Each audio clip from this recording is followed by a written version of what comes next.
STA-BIL Nationals. Tune in and watch these lawn jockeys try to clip the competition and mow their way to the finish line. It's all coming your way next on Motor Madness.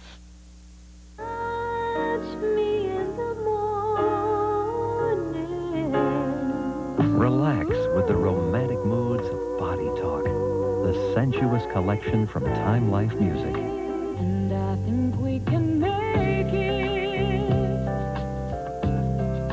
one more time. Body Talk, only $14.99 for 2 cassettes, just $16.99 for 2 compact discs. 3 times a lady. Do that to me one more time. Then enjoy other great Body Talk albums. There's no minimum to buy. Cancel anytime. I don't know much, but I know Body Talk. Call now. To order Body Talk, call 1-800-958-1221 or send $14.99 for 2 cassettes or $16.99 for 2 CDs, plus $3.95 shipping to this address.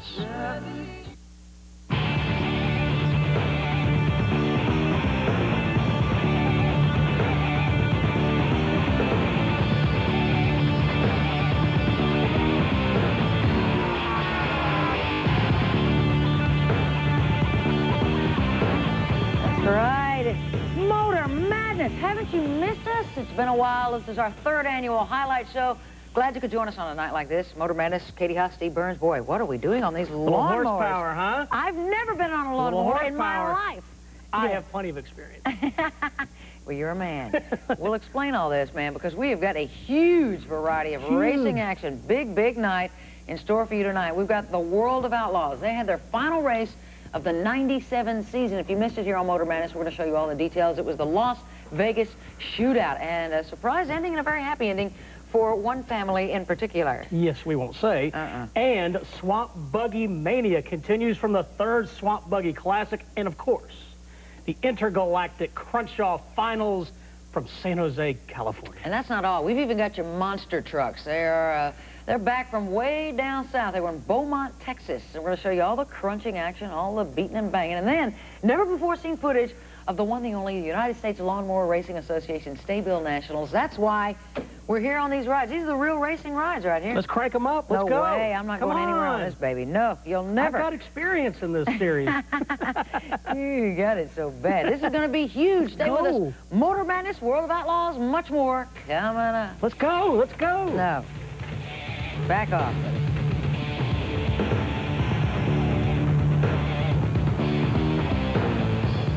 You just hold this and you know you're going to get a close shave. Remington introduces the new shape in shaving. The angle to the face, just right. Dynamite body. It looks like a sports car. It's easy to maneuver. It's a Remington. These side grips are a stroke of genius. Now I can see what I'm trimming. My old shaver felt like a block of cheese. The shape was so cool. I got one for my husband. I can't believe I'm in love with an electric. But look at this shave. My old shaver is history. Remington's new dual microscreen, built to shave incredibly close. And they guarantee it. And this person writes, how many winners in the sweepstakes with your picture? Good question. Enough winners to fill not just 1, but 3 football stadiums. Over 250,000 winners. We've already awarded millions of dollars for American Family Publishers. $1 million prizes, $10 million prize. And the first ever $11 million prize in sweepstakes history. And now another $11 million prize is at stake. You can win this fast. In just weeks. So look for our picture and enter. Unfortunately, these women have an overnight flight and a cough. The woman in first class is taking Robitussin DM, while the woman in coach has discovered Vicks 44. Compare them. Vicks 44 feels more soothing and works longer between doses, up to 8 hours, while Robitussin should be taken every 4. So despite the better seat, guess who's having the better flight? 8-hour Vicks 44. Get the most from just 1 dose. Just because other cleaners are blue like Windex doesn't mean they can clean glass like Windex. Windex with Ammonia D leaves a beautiful streak-free shine just about anyone can appreciate. Windex, best on glass. You know, racing for interstate means my battery has enough power to run my car as well as some other race necessities, like this mini fridge, my foot massager. Heck, I even had a big screen put in for my friends. And welcome back, everybody. It's time now for our Miller Lite news and notes. You know, Katie, when we see the monster trucks, they always have great nicknames. There's the Dragon Slayer, Bigfoot, Snakebite. Oh, yeah. My personal favorite in the swamp buggies is Stinkfoot. Well, not to be outdone, the United States Lawnmower Racing Association drivers name their mowers. Now, here's a list of some great names. The Shelby Mustang Monster Mower. Number 2 is my favorite, Sodzilla. Oh, what about the Turfinator? Turfinator's good. How about Shake, Rattle, and Mow? Of course. There's the Ace of Blades. Blading Saddles. Mow Better. Eeny, Meeny, Miny, Mow. And what about the Lone Ranger? I'll go with the Sodzilla. Sodzilla's cool. I like the Lawn Ranger. Well, you know, these are some of the names that they've made up, and I tell you, this is starting to be a very powerful association. We've got a couple of guys who have spent some time, a lot of time, out on the road promoting this. Got Bob Cleveland over there. Call him BC if you know him well enough. He's from Locust Grove, second year of racing, number 2 overall points winner. With 44 points last year.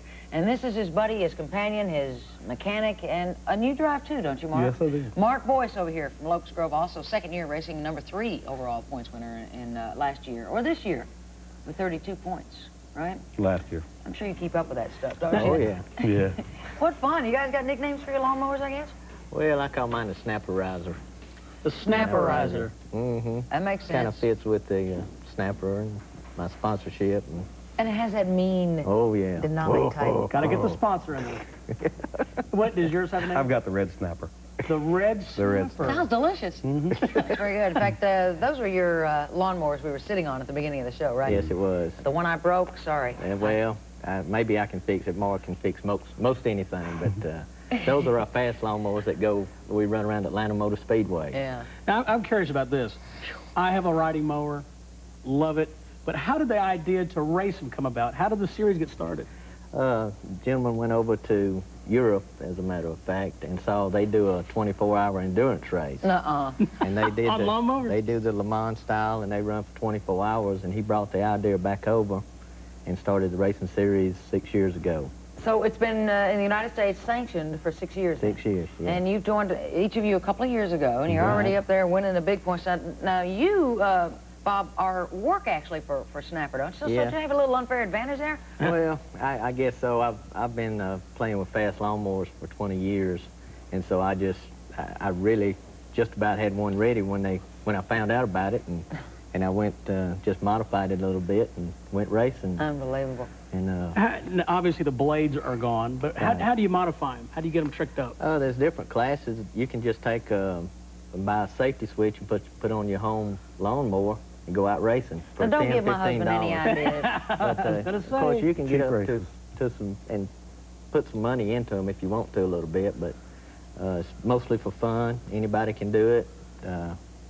We have a real good time doing it. Now, we got some footage here. Is Mark driving in this race that we're about to see? I don't think so. I think here we go. This is me. Is that you in the back there, Bob? Yeah, now, how fast are we going here? My average laps were right at 30 miles an hour. Yeah, well, how fast does the ride go? Well, that's about as fast as you can go on the short track. Well, now, top speed. We're talking top speed, like Atlanta Motor Speedway. Oh, I can go 80 miles, 85 miles an hour, but that's pretty much going straight. 85? I could cut the yard in about 5 minutes. Yeah, hey, what was that? Whoa. What, Bob, what kind of dirty driving was that? I think we need to see a replay on that. I think he had a flat and... Oh, he had a flat. Oh, yeah. Here you go, wait. He running. He's on the outside. Oh, he does have a flat now. See, I think you pinched down on it. I was up in the marbles. In the what? I think you pinched down on it. You were up in the marbles. Blue stuff. He kind of didn't like it to start with, but he's a good friend, you know. He was a knows. good friend. back before he could walk. I mean, well, whatever. Man, that's rough. Anybody gotten hurt in things like this? I mean, you're flying and something like that. You know, there's no belts. Over the 6 years, I think we've only had one broken bone. No kidding. The whole time. It was a wrist. You fall off sometimes, but it's just on dirt and grass, so you usually don't hurt yourself too bad. So just these two tractors over here, Mark, I guess yours is the red one. The red one, which looks like it has more horsepower, I guess, than the one, but it doesn't. Actually, you're in a different class than Bob, right? Well, these two, we just do the show at Atlanta. The lawnmowers we have that race are a different lawnmower. These are show mowers? They run a race around Atlanta Motor Speedway. Okay, but these are not the ones you actually run in the We drag race competition. them also. I see. So they're real racing mowers. Yeah. They're similar. The ones we race are similar to the red tractor. Okay. And they're outside. We might do a little race later. Yeah, you think you might. Here we are. I've never been on a lawnmower in my life. We're going to find out. I'm not going to do it. Well, I'll drop a flag. While they talk her into it, we'll go to commercial, and we'll have World of Outlaws action when we come back. You're going to get on. No, I'm not going to start now.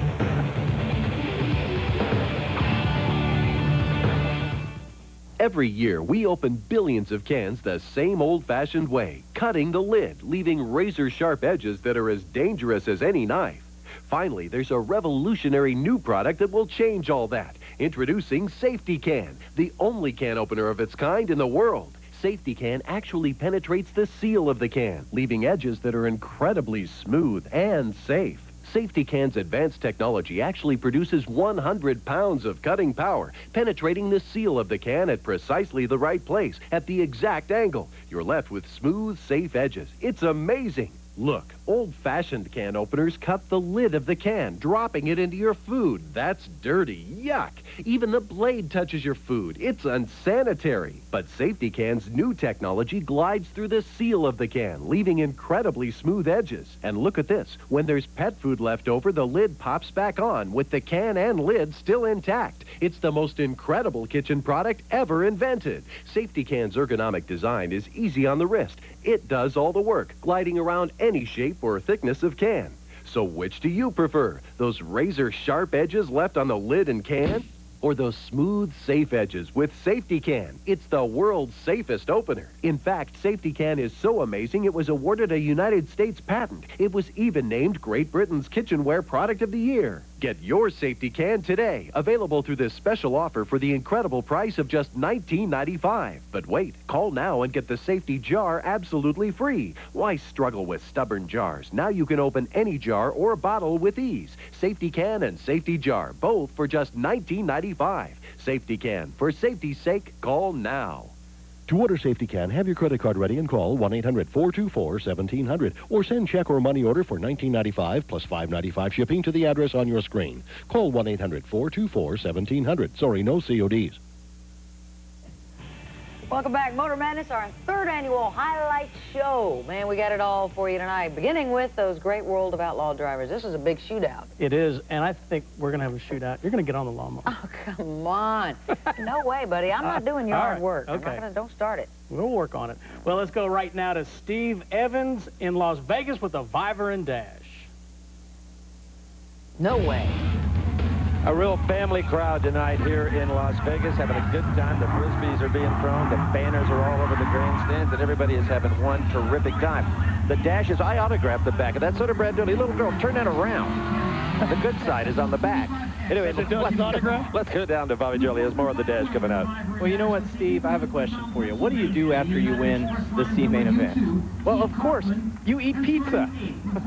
Only if you're Brent Cave. DK, what are you doing? Well, I just come in here to check the tire out a little bit. McCreary tire's working well. Miles at Hi-Fi Pizza flew in some pizza. You know, didn't qualify too good. We're coming out of the C. We're hoping this is going to give us that boost up through that B main. You're going to have a long way to go in that B. We do, but last night we started 13th and we ran to the front. Tonight, a little different racetrack. It's real tough to pass. There's like one group, so we're just going to do what we can do and try to get the job done. All right, enjoy your pizza. Last night, 13th at the B main. Pizza power from the King of California. Well, it should be interesting to watch Andy Hillenberg. You heard him say he's going to try it around the top, and not for very long. Stevie Smith actually wanted the outside and got the inside. This is the Viver and Dash lineup. You see the front row. It gets pretty interesting all the way through this one. Remember, Dave Blaney, there you see him in that 10 car, getting ready to go Busch Grand National racing next year, going to debut at Daytona. We might not get to see Dave in a sprint car ever again if things go well with the stock car series. So if you're a big Dave Blaney fan, pay close attention to what you see. And remember Jimmy Carr there in that 45. This is the first time he's driven that car, filling in for Ricky Hood. And there he is, 1997 Pennzoil World of Outlaws champion, Sammy Swindell. The first guy to have won the title as an owner slash driver. That's Sammy Swindell, and he's second in the car owner points, which does get him another $35,000 on top of the 75 he'll win as the champion. But Carl Kinzer gets the $75,000 for being the winning car owner in the championship. So where is Steve Kinzer? Well, he can't make them all. There's a couple other big names that thought they'd be here and aren't. You know, we talked about it, Andy Hillenberg earlier trying to get a bonsai run on the outside. He also runs McCreary tires, which Brent Kading does, you heard him say, and just won the C-Main, so we'll see what happens here. Yeah, the reason Steve Kinzer and some of the other cars you might expect to be in the dash, we talked about the disadvantage that it was to qualify late, to get a late draw. The track was very tacky, very quick. That's when Craig Delansky took the pole, so to speak, or had quick time. And Steve Kinzer was down in the last 20, and you just couldn't get around this racetrack. No, it really slowed up quite a bit toward the end, and that's just luck of the draw. Now, it's only 5 laps, but it will determine the start of the A-Main tonight, how they finish here. That's right. Now, I'll tell you, one of the things I'm really keeping an eye on these last few weeks is Stevie Smith. His dad and him and Devin DeLucio, the crew member who helps them so much, that team is really coming on so strong. They keep this up, Brad, they're going to be a title contender next year. Well, now they've got the finances and the winner to work on this race car and this team. Here we go. Green flag to set up the A feature. And jumping out front is Stevie Smith. And look at Hillenberg. He's currently number 3 in the 2 car, and he lied. Now he's down with a problem. Sammy in big trouble over in turns 1 and 2. He coasts to a stop. Wonder if he went up over the berm, or if he got together with somebody? Yeah, look, all I saw was the last half looked like he might have just spun. Well, if he can restart, it won't hurt his position a bit because he was already at the back. And that might be why, if there's nothing wrong with the race car, he stopped, brought out the yellow, which will put him back. They'll bunch him back up and put him up there. He has another chance. It will be a complete restart, so he'll get his original starting position back, which was 8. You think there's a chance he did this on purpose? Is that what you're saying? Come on. You never did that, Brad? Not to spin out. I mean, after he spun, you possibly could have kept it going, but you stopped, bring out the yellow, get your spot back to tail because he has to be pushed off, which, like you said, was back there anyway. If he wouldn't have stopped, they'd have been so far gone, he wouldn't have been able to catch back up. Speaking from experience? Sure. That is crafty analysis. You heard it here first. The world leader in live sprint car coverage, TNN. Now, Hillenberg took turn 1 down low. When he came out of 2, he swept, almost hit the wall, came right up to the wall, and then we didn't get to see that bonsai charge. Where's he going now? I don't really know. He drove up around everyone, and you know, it's kind of interesting when you look at those points. Speaking of Sammy Swindell and Mark Kinzer and Carl Kinzer, Carl actually leads the car owner point standings coming into tonight's race by 142 points over Sammy Swindell. Now, what would that have done had Mark Kinzer not gone off and done those truck races, Brad? He might possibly have been up 142 points on Sammy Swindell here tonight. Well, that's exactly right. If Mark would have stayed and ran all the races... I mean, it's a big if. But yeah, big if, but the same points that Carl accumulated, Mark would have accumulated those same points. Right. That's the way those car owner points are coming into tonight. So Carl Kinzer will claim those. Here we go. Restart of the Vibrant Dash.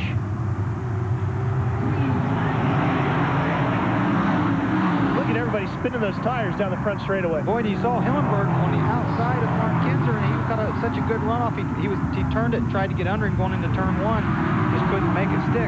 Stevie Smith leads Mark Kinzer, Andy Hillenberg, Dave Blaney, Delansky, Kaufman, Carr, and now Sammy Swindell brings up the backside. Here comes the pack. Look at Sammy on the inside. He gets around Carr and Delansky, and now goes up on the outside around Keith Kaufman if he can get there. And every car he can pass needs 1 spot better for the big money race tonight. These are the 2 cars up front that are that led the way last night, Stevie Smith and Mark Kinzer. But Sammy Swindell's the fun car to watch right now. And that 1 spot, like you said, Steve, he's trying to gain, means a lot in this A-Main. The way the racetrack is tonight, every spot in this dash is very, very critical. I asked Sammy what he was going to do to celebrate his championship tonight. He's going to bed. Yeah, he said nothing. Going to bed. Stevie Smith continues to lead as Sammy Swindell tries to march his way up to the front. He's in 6th place right now. There is the Ingersoll Rand number 19.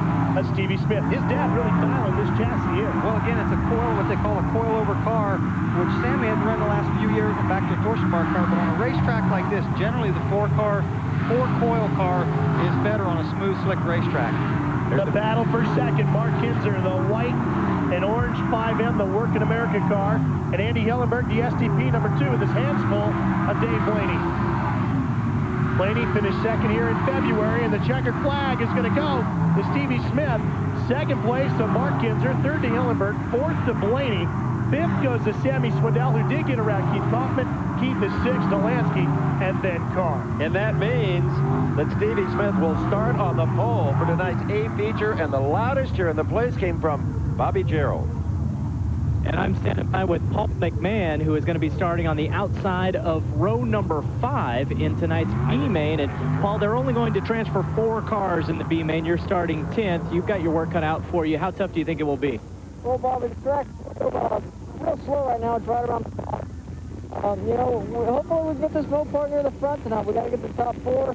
We've been struggling here lately, but I think we got Gary Stanton and Scott Bennett turning the wrenches for us tonight, and I think this Mopar will be up front. All right, we'll watch Paul McMahon, the 75.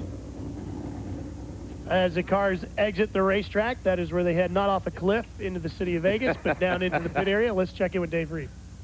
Well, Stevie Smith straps out for the 7th time. You've been able to pick up that dash win. Boy, if this is a preview of things to come, oh, you better look. All these boys better watch out, huh? Well, we're hoping it's a preview, but there's 24 good cars in this race, and anything can happen. It's a long race, 30 laps long, so... Well, we're happy to be here, but we're going to try to hold on for it, that's for sure. Looked like the inside was the advantage on the dash. Expect it to stay that way for the A-main. I expect it to. Whether it changes or not, I don't know. But it may take some rubber here later on, so that could change a lot of strategy in the future. Well, guys, that coil car sure got it done. Stevie Smith, 7-time Vibrant Dash. Congratulations. And there are 3 generations of Smiths here tonight, Steve, Stevie, and that little bundle of joy. Oh, look at the eyes on that. Just precious. Okay, we will be back with the always exciting B-Main and the feature race. Right now, let's go back to Charlotte and Motor Madness. And why not? You know, Motor Madness is going to transform here in a few minutes. To become Mower Madness. Mower Madness. That ought to be enough to get you motivated to come back. Emotionally involved. Right. Don't get carried away. We'll be right back. More World of Outlaw, too.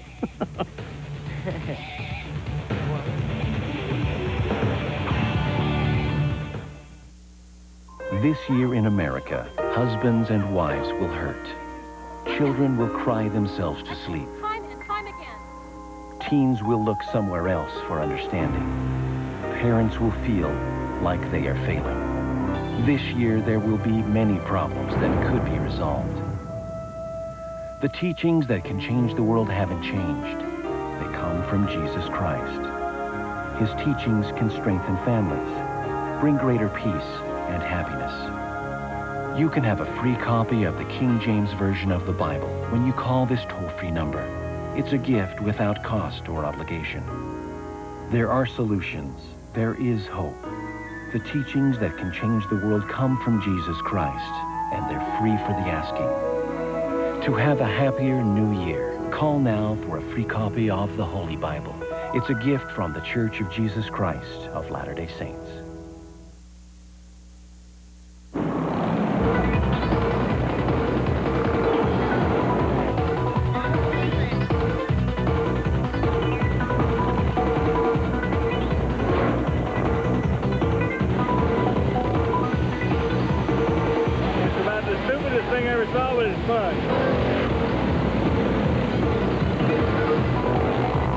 Love mowing the grass, and I like to do it best.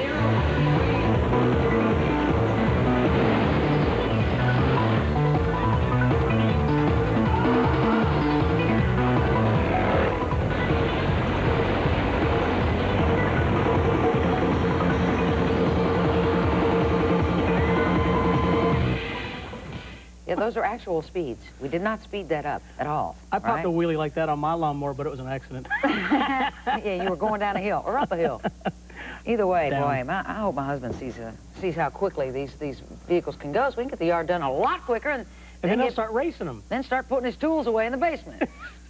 Working on that one, aren't you? I'll be, yeah, boy, it'll be never. But anyway, yeah, let's move on back. We're going back to Las Vegas, the A main. Exciting World of Outlaws from Las Vegas. Henderson, Nevada, best town by a dam site. That's where Hoover Dam is located that forms Lake Mead, just south of Las Vegas. We are just north of Las Vegas, and as they say, the moment is at hand. The A feature, the final one of 1997 from the Pennzoil World of Outlaws. Steve Kinzer, the king of the Outlaws, will not have all that great a starting position. He will be 14th. And here is the Mark Kinzer car. And why is his father, Carl Kinzer, the winningest car owner in history? Here's Bobby to tell us. Guys, this is big news right here. Carl Kinzer has put on coil springs to the back of car number 5M. This is something that we believe Carl has not done all season. Stevie Smith's car is, of course, a coil-over car that was a feature winner here last night, and we're chasing Carl all the way around this thing to ask him, Carl, why the coil springs tonight? Well, with the coils, you get more ballast to the fuel on overhang, and should give you more weight on the rear wheels, and the racetrack is terribly slick. So, but everybody's running on the same thing. So I'm just searching, trying to get, well, to catch Stevie. He's got the coil spring car, and it's working real good, and finally putting it on everybody. So I'm going to monkey see, monkey do. Is this the first time, though, that you've done this all season? Yes. I done it about a couple years ago at Rolling Wheels, New York. We wasn't going very good, and the track got about this condition. I put them on, and we drove right off. So maybe it'll happen again. Carl Kinzer gambling. Says monkey see, monkey do. Most people watch Carl and see what he's doing. What he's talking about, moving the ballast back, that moves this, what they call the spring base forward in the car. All that weight, the tail tank, and the fuel's hanging out farther on the back, which should load the rear tires harder. Let's take a look at our lineup for that final 8 feature. Pair of coilover cars up on the front row. It's going to be interesting to see how it pairs out between Stevie Smith and Mark Kinzer. Into row number 2, Andy Hellenberg in the SDP, John Christner trucking number 2, and Dave Blaney, his last A feature, possibly in a World of Outlaws sprint car. The 1997 champ, Sammy Swindell, in row 3, along with one of the best out of Pennsylvania, Keith Cochran. Row number 4, Craig Delansky and Jimmy Carr, only his second night behind the wheel of the 45X. Into row 5, Johnny Herrera. He's won a bunch of heat races. Can he get a final here tonight in the last feature? Craig Houghton at the Sel Michelle, number 11H.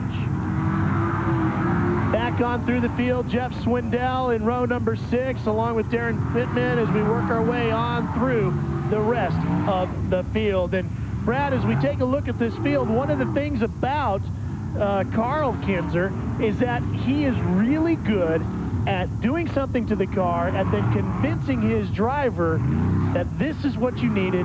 Trust me, it's going to work. Run it as deep into the turn as you can. Don't worry about the car. It'll be there when you get there. Well, that's one thing that he is the master at, is not only setting the race car up, but yes, telling the driver where to run on the racetrack, where the line is, and getting the driver comfortable no matter what it takes. There's a lot of sons out there that can tell you how difficult it can be to be in business, and they literally are, with your own father. And it has not been all peaches and cream this year for those two. Here's your onboard with the dude. Danny Lisowski, we've got 3 different looks with this camera. This is one that looks right down on top of Danny. You can watch him work the steering wheel. We've got this shot down low, just scraping inches off of the racetrack here as we go down into turns 1 and 2. Danny will give us this look. And then this is the perspective that Danny has himself, just underneath the big wing that rides overhead. You know, we talk about the wings a lot, you know, and then for the people just, you know, new to this sport and things, that really loads the chassis with the air going under and over the top of that wing. It's basically an airplane wing upside down, and that just helps plant the race car to the racetrack. You know, you would think if Sammy is the 1997 champion, and he is, he would have made more money than anybody else, but actually he didn't. $413,000 for Sammy. Mark Kinzer, even though he missed 5 races, won $424,000. But if you throw in the $100,000 from the historical big one at Eldora, which is not a sanctioned outlaw race, Dave Blaney, who starts 4th here, won $476,000 in 1997. Did you ever think when you were racing these things you would hear these kind of numbers, Brad? No, I really didn't, and it's happened in the last few years, and it's just getting bigger and bigger all the time. The salute to the crowd from the Pennzoil World of Outlaws for the final time in 97 as they form up 4 abreast. And this enthusiastic crowd here tonight will salute them back, I guarantee it.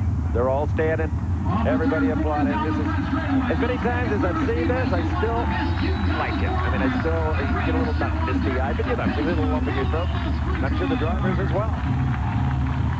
Yeah, right now the butterflies are really flying in their stomachs, and they just know it's about business time here just in a little bit. About the size of buzzards. And the last race of the season, too, so there's no need to hang back. Most of the guys are racing a car here tonight that they're going to either sell or junk at the end of the year as they get ready for 98. They'll all go put together brand new race cars. So they're not going to be worried about trying to salvage any equipment here tonight, Brad. These guys are going to lay it all out on the line. And think who they're racing in front of tonight. Many of their own heroes as race car drivers, a lot of the manufacturers, potential sponsors. This SEMA week brings everybody to Las Vegas. Bobby Gerald. Well, here's Steve Smith, and Steve, I don't even know if you're aware of this, but Carl Kinzer put coil springs on the back of car number 5M tonight, he said, in an effort to keep pace with you guys. Is that kind of flattering to you? Well, I didn't know he did that, to be honest with you, and I'm sure, you know, he'll be good with them, too, because he's a smart man, and in fact, he's probably one of the smartest out here. All right, and Steve Smith ain't no dummy. Well, imitation form of flattery. Bobby Davis Jr.'s new car has a roll cage similar to what Steve Smith designed Stevie's frame. It's a lot safer and a sturdy roll cage. We're green with the Pennzoil World of Outlaws for the final time at 97. And look at Dave Blaney. Blaney out into the lead. Tyler Walker spinning his wheels at the back of the pack as they go down the front straightaway. You're on board with Losowski chasing Joey Saldana. That's unbelievable. Dave Blaney went from the second row and drove right around these guys and just took off. He's leading it. Mark Kinzer on second with the coilover on. Then it's Sammy Swindell, Stevie Smith, Jeff Swindell having a pretty good run up in fifth. He's got Andy Hillenberg on the bottom as you're watching with Losowski still trying to get inside of Saldana. Here is that pack. There is Steve Kinzer, the green car. He's fighting it out in the middle. He has got the smoking U2 and Keith Kaufman on the bottom side. Yeah, he's got an oil leak there of some sort, just spraying out on the headers and making it smoke. Keith was third in the 1997 All-Star points, and it looks like his night's going to go up in smoke here, Brad. He's still trying to keep it going. It's just an oil leak. He should be able to maybe keep this thing out there for the future. Well, it's getting so bad that it's getting all over his visor, all over, and he's going to run out of tear-offs, and he won't last. The guys behind are getting oiled up, too. Yep. They have to be all over their shield. Johnny Herrera, the 47 car, he was trying to somehow get away from that smoker, but Herrera's got to have a well-lubricated helmet at this point. Johnny Herrera right behind him. Well, as bad as that thing's smoking, it's even getting under his tires and have to make that race car loose through the corners. Meanwhile, Dave Blaney continues to lead this one. There he goes. He's already in the lapping traffic going around Kevin Pilot now. And this will also allow Mark Kinzer to close up a little bit. The Buckeye Bullet is what may be his parting shot in a sprint car. Now you know why he made over $400,000 this year. They've got Brent Kading just in front of them, but here comes Mark Kinzer. Mark Kinzer to the inside of Blaney. Remember, we said Dave going Busch Grand National Racing in 98, going to debut in a Busch car at Daytona, and this could very well be the last time. If things go well in that stock car, Dave crawls into a sprint car. The Buckeye Bullet put him on the start. I asked him earlier in the weekend what he thought about that. He said, you know, I'm trying not to think about it. If I think about it, I might not leave.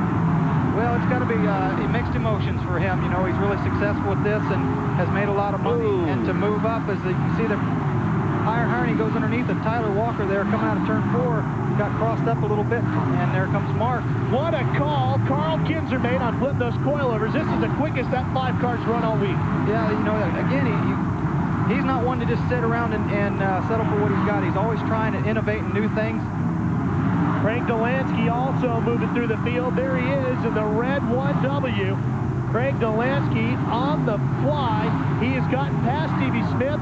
He is all the way up into 3rd position now. Stevie now dealing with Andy Hillenberg. And they're using that cushion, especially going into turn number 3, trying to square it off. He comes sliding up on the backside of Brent Kading. Delansky is now 4th behind Sammy Swindell. Delansky around the outside of Kading. You see Swindell, the light blue car just in front of him. Dion Hindy getting lapped on the bottom. This is a nice run for Craig Delansky and that team wanting to run the World of Outlaws next year. Andy Hellenberg right behind him in the STP car. Right up against the wall, trying to use everything they can. And look at this, Hillenberg right on Delansky now. Those McCrary tires may be helping out Hillenberg. Yeah, the later the race goes, probably for Andy, the better the tires will be working. Turns 1 and 2, starting to get absolutely treacherous. Coming out of 3 and 4, as you can see, the track a little damp. It's taking rubber, not here. Yeah, this is, again, just dust laying on top of the racetrack. It's a lot looser surface than it is in 3 and 4. You see Blaney running the bottom there with Mark Kinzer on the outside.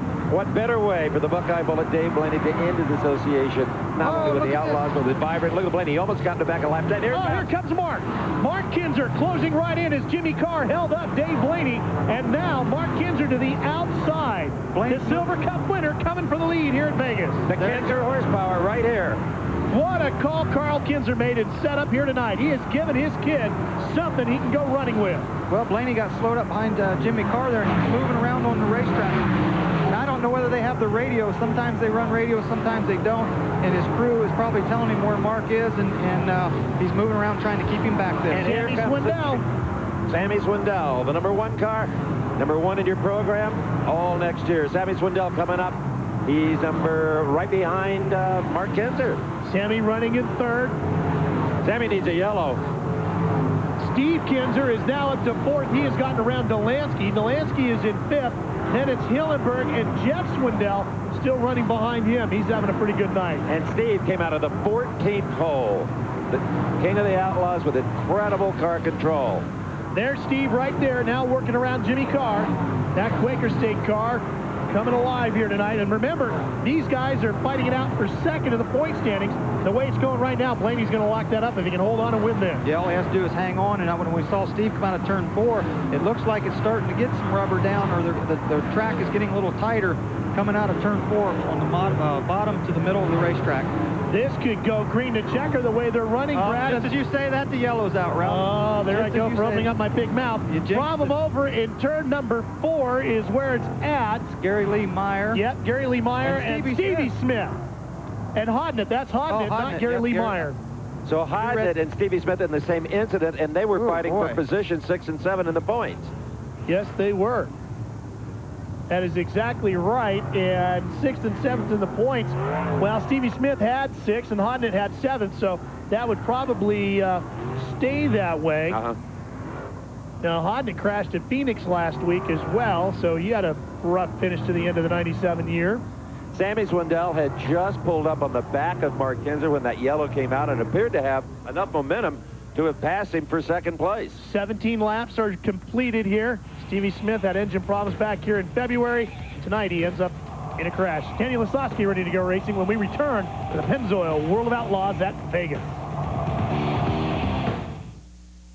For centuries, man has searched to find the true face of God. Saturday, the search is over. Say amen.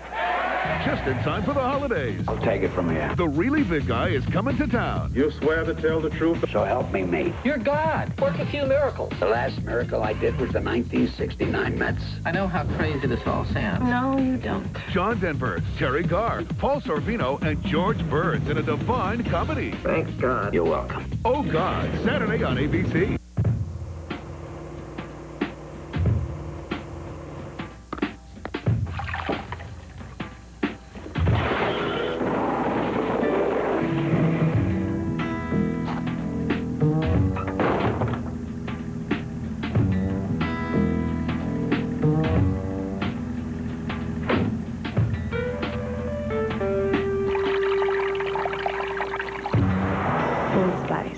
It's all in how you use it. Ain't it just like a woman in man? Louise Mantville and Aaron Tippin join Reba McEntire, Mark Colley, Terry Clark, and more. Louise Mantville and friends salute the Boy Scouts. January 3rd at 10 Eastern on TNN. Wake up on New Year's Day in a tropical paradise. Opryland Hotel invites you to spend your New Year's Eve celebration surrounded by 9 acres of breathtaking indoor gardens.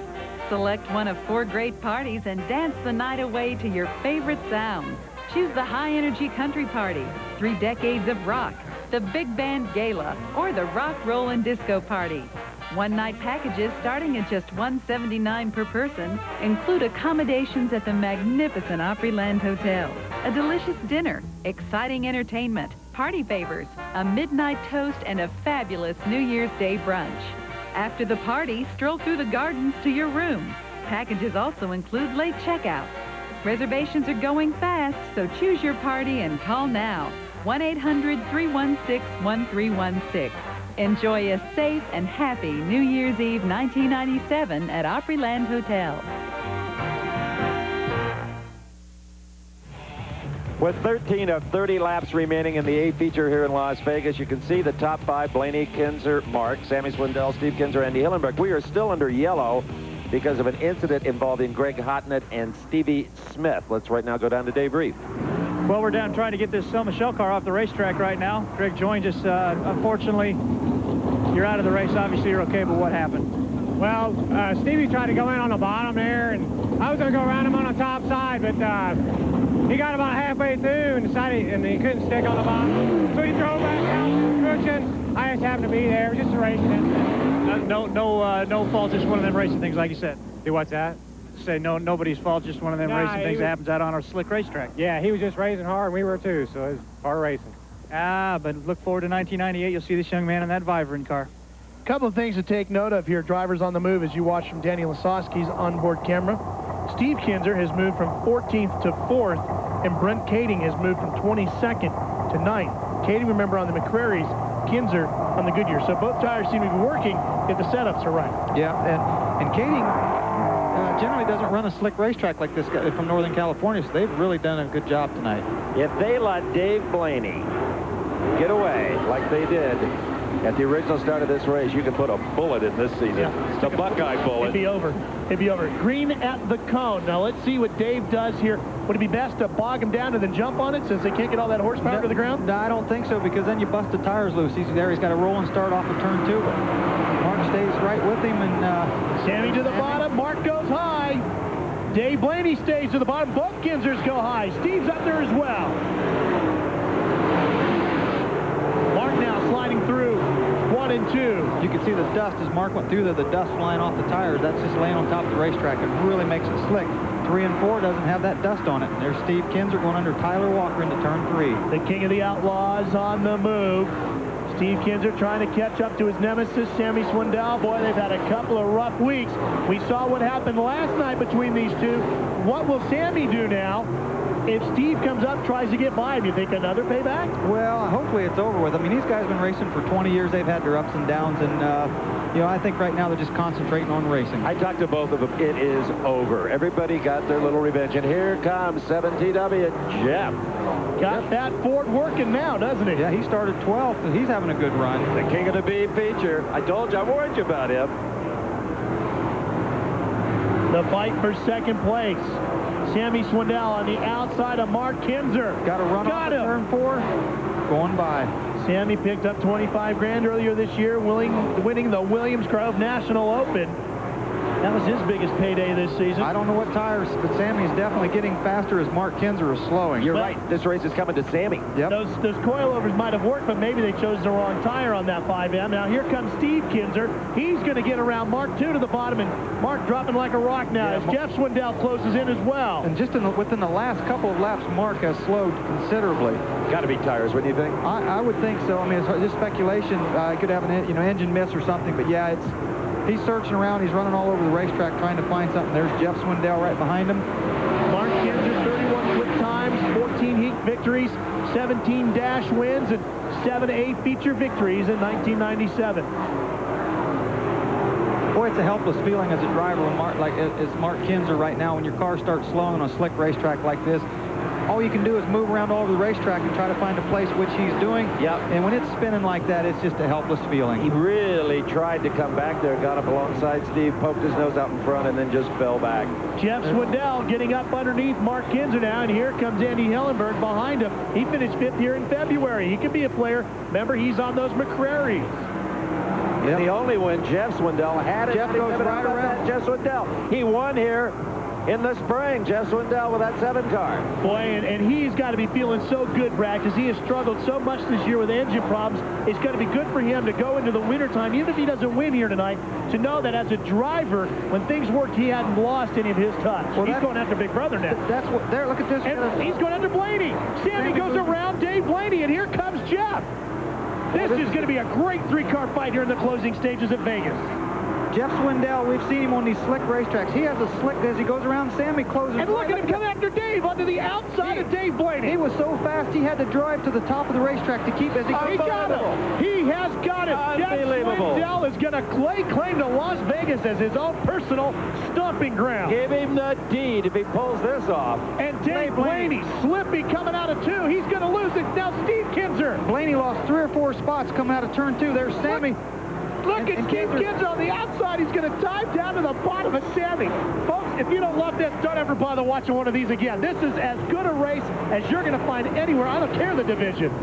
This is There's Sammy great. closing in on Jeff. Jeff Swindell, Sammy Swindell, Steve Kinzer, the 3 of them fighting in the top 3 spots. Now, Andy Hillenberg, Dave Blaney, and Mark Kinzer bringing up behind him. Jeff Swindell, the Ford, has been down on horsepower this summer. On a racetrack like this, it's not a horsepower, it's a setup, and Jeff Swindell has a good setup for a slick racetrack like this. 2 to go, and you wonder why the Pennzoil World of Outlaws are growing to be the most popular form of motorsports in this country. This is why. Fantastic racing, night in and night out, packing the grandstand. Hillenberg just drove around Steve Kinzer off a turn with a white flag. The white flag, 1 lap to go. All right, Andy Hillenberg in front of Steve Kinzer. Jeff Swindell looking to pick up his 2nd victory of 1997, and the 1997 champion, his big brother, coming after him in turn 3 on the bottom. Jeff up high, Sammy on the bottom. Oh, look, coming off the 4. Who's going to get it? They almost bang wheels. Jeff Swindell wins his 2nd and final race of the 1997 Pennzoil World of Outlaws season. Could we get some oxygen to the booth, please, for Ralph Shaheen? Man, that was fantastic. No kidding. Oh, that was great. What a great race. Sammy gets 2nd. I believe Steve Kinzer's going to get 3rd. Credit 4th is going to go to Andy Hillenberg. And you know, this is going to get interesting in the point standings, too, because Dave dropped back a bunch. Can Steve maybe even overtake 2nd in the point standings? I'm going to follow Jeff Swindell wherever he goes tonight because Vegas may not be big enough. Pass for the lead right here. Going around Blaney on the outside is Swindell. Blaney there in the 10, just getting slower and slower. As you can see, Sammy drive up behind him, but Jeff drove right around to the outside. It's the flames, man. It's Here's the last flames. lap coming for the checkered flag. This is in 1 and 2. Coming out of turn 2 down the back straight. There's Jeff in the middle of your screen. Sammy closes considerably going into turn 3. If Jeff makes a bobble up here on the top, it's over. Sammy's got to run right here, watch him slide right up underneath Jeff. Jeff holds the line and beats him, gets to hold some rubber, and gets to the checkered flag first. Boy, that's going to make for a nice warm winner for Jeff Swindell, isn't it? You think he's going to do a wing dance before it's over? You can almost be guaranteed of that. Jeff Swindell is going to climb up to the top of that Gold Eagle car and celebrate a victory here in Vegas. There's a new movement in fitness, a new momentum to working out, a fun, low-impact fat burn combining the best of what's come before. Momentum Elliptical Cross Trainer by Health Rider. Momentum's elliptical motion harnesses your natural momentum, giving an effective workout that tones, shapes, and burns calories and fat with a fun, natural movement no other machine can match. It seems to work your legs a lot better, and at the same time, you get to use your arms. Got my heart rate up. It's identical to the one in the gym. Only Health Rider Momentum has this patented Health Club design with rear mechanism and adjustable ramp incline that gives you the cross-training benefits of 2 settings. Now it can be yours at home for thousands less. Trust Health Rider to give you club-quality features you won't find on any other machine. Add the Momentum Elliptical Cross Trainer to your workouts for just $49 a month. Call now to order your Health Rider Momentum. It's the new movement in fitness. You've tried to quit before, but you're still smoking. Now there are totally different ways to help you quit. Not a patch, not a gum, but prescription medicines that can help reduce your urge to smoke and help separate you from your cigarettes. Ask your doctor about the different ways to quit. Or call 1-888-959-STOP and get ready for success. Just because other cleaners are blue like Windex doesn't mean they can clean glass like Windex. Windex with Ammonia D leaves a beautiful streak-free shine just about anyone can appreciate. Windex, best on glass. Just hold this and you know you're going to get a close shave. Remington introduces the new shape in shaving. The angle to the face, just right. Can't believe I'm in love with an electric. But look at this shave. Remington's new dual microscreen, built to shave incredibly close. And they guarantee it. Jeff Swindell getting ready to do a wing dance here in Vegas. Let's go down and talk to Bobby Gerald with a happy World of Outlaw winner. I've got one word. Wow. I tell you, the boys worked real hard. We got that car working nice. I tell you, when she gets slick, the Gold Eagle Ford flies, you know, and we had a lot of work to do, and I mean, it took a little while. We took off, made a heck of a start there. I think we got about 7 of them on the initial start, and then we backed up a little bit. I had that soft 17 tire on, and I think it sealed up just a little bit there for a while. They started driving back by me, so I started searching all over the racetrack trying to find the right spot. By gosh, we found her, didn't we? Tell me about that last lap, Jeff, because Sammy, your brother's right on your rear end, and going into turn number 3, he was sliding across the groove up to number 4. Well, I knew he was going to. The guys were telling me, you know, 2 cars, 3 cars, whatever, coming off the corner there. I knew I was better running all the way around the top, but I got a little bit loose because that lap car stopped me going into 1 there, so I didn't come off 2 quite as good as I wanted to. So when I dove down into 3, I decided I better try to dive across the bottom just a little bit. I dove across the middle so I could get back to the top real quick. I knew Sammy was going to have, that was his only hope. And, hey, he tried, by gosh, but I stuck it back between him and the wall when I got hold of the tacky stuff. So I'm just tickled to death for Gold Eagle to win their final race of the year. And it's been a long, trying season for us. We're doing a lot of R&D for Ford. And, you know, I think the Ford motor's going to get there. We get her to where she qualify. You know, she races beautiful. She's a good motor to drive. Will you do it for us right now? That's where I'm headed, baby. Here it goes, guys. The patented Jeff Swindell. Here we go. Wing dance. Jeff Swindell just said more words in one interview than his brother has in the 15 years. But what a weekend! What a weekend for the Swindell family too. Sammy clinches the 1997 Pennzoil World of Outlaws season championship. Jeff wins a race here to wrap up the 97 season, and it happens to be a race sponsored by his own sponsor. There is Jeff with his car owners getting congratulations. Let's check in with Dave. I'm down with Sammy. We're his 3rd World of Outlaw Championship. He's very popular with the fans. He's just getting done celebrating, saluting to the fans. I don't know what to talk about more. That race we just saw, the championship. First, let's talk about that race. Unbelievable. You guys were throwing it all over the place. Yeah, well, you know, we had to start back a little bit and work our way up, you know, through the dash and stuff. And starting 5th, you know, it was going to be a tough track, and I'd found some lines, and you know, Dave was able to get out there, and we changed my car up to run on the bottom, and you know, you could run up at the top there for a bit, and I finally got by Mark. I got beside him, and then he kind of pushed me up a little bit, and you know, then I got around Dave, and he got me out in the middle, and Jeff had a run on us and got by us both, you know. So we had a good car. The channel lock car was working good. We found a little groove we could run in and picked him back up, but, you know, I left him a little room, but probably too much. Now that it's all over, it's been 15 years since you can celebrate a championship, and better yet, you get to do it as the first one as a car owner as well. A grin, yes, finally. Yeah, it's you know, it's been a while, but we haven't really run all the races that many times. But you know, I think we've you know, the guys have done a real good job with this car, and it's been up front every time, you know, and look forward to coming back next year and defending the title. You know, I know we'll get stronger and get better, and you know, Jeff had a good race car. He got to run the B and got to learn the racetrack, and they did a good job. You know, they've had a tough year, and glad for them.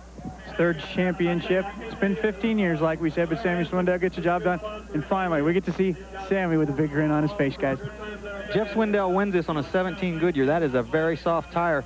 Jeff runs a setup like this. He bought up everything Goodyear had about a year or so ago and stored them just for races like this. And no better way for us to finish our coverage of the Pennzoil World of Outlaws here on TNN than the brothers Swindell going hammer and tong right to the finish line.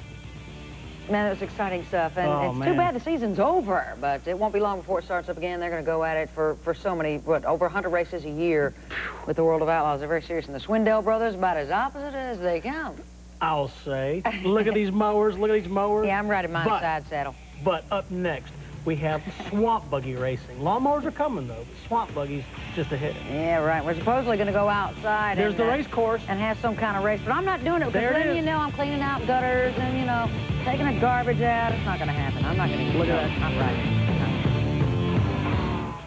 Rough night's sleep? No big deal? Look again. This X-ray shows no support for your neck and spine when you toss and turn on an ordinary pillow. Introducing the Contour Cloud for incredible support and comfort. See the same person on the Contour Cloud? Neck and spine are straight and supported. That's because of its 4 exclusive therapeutic features. First, patented soft touch memory layer molds to fit your head, neck, even your ear for unparalleled softness and comfort. Second, Yellow Wedge provides additional cervical neck support.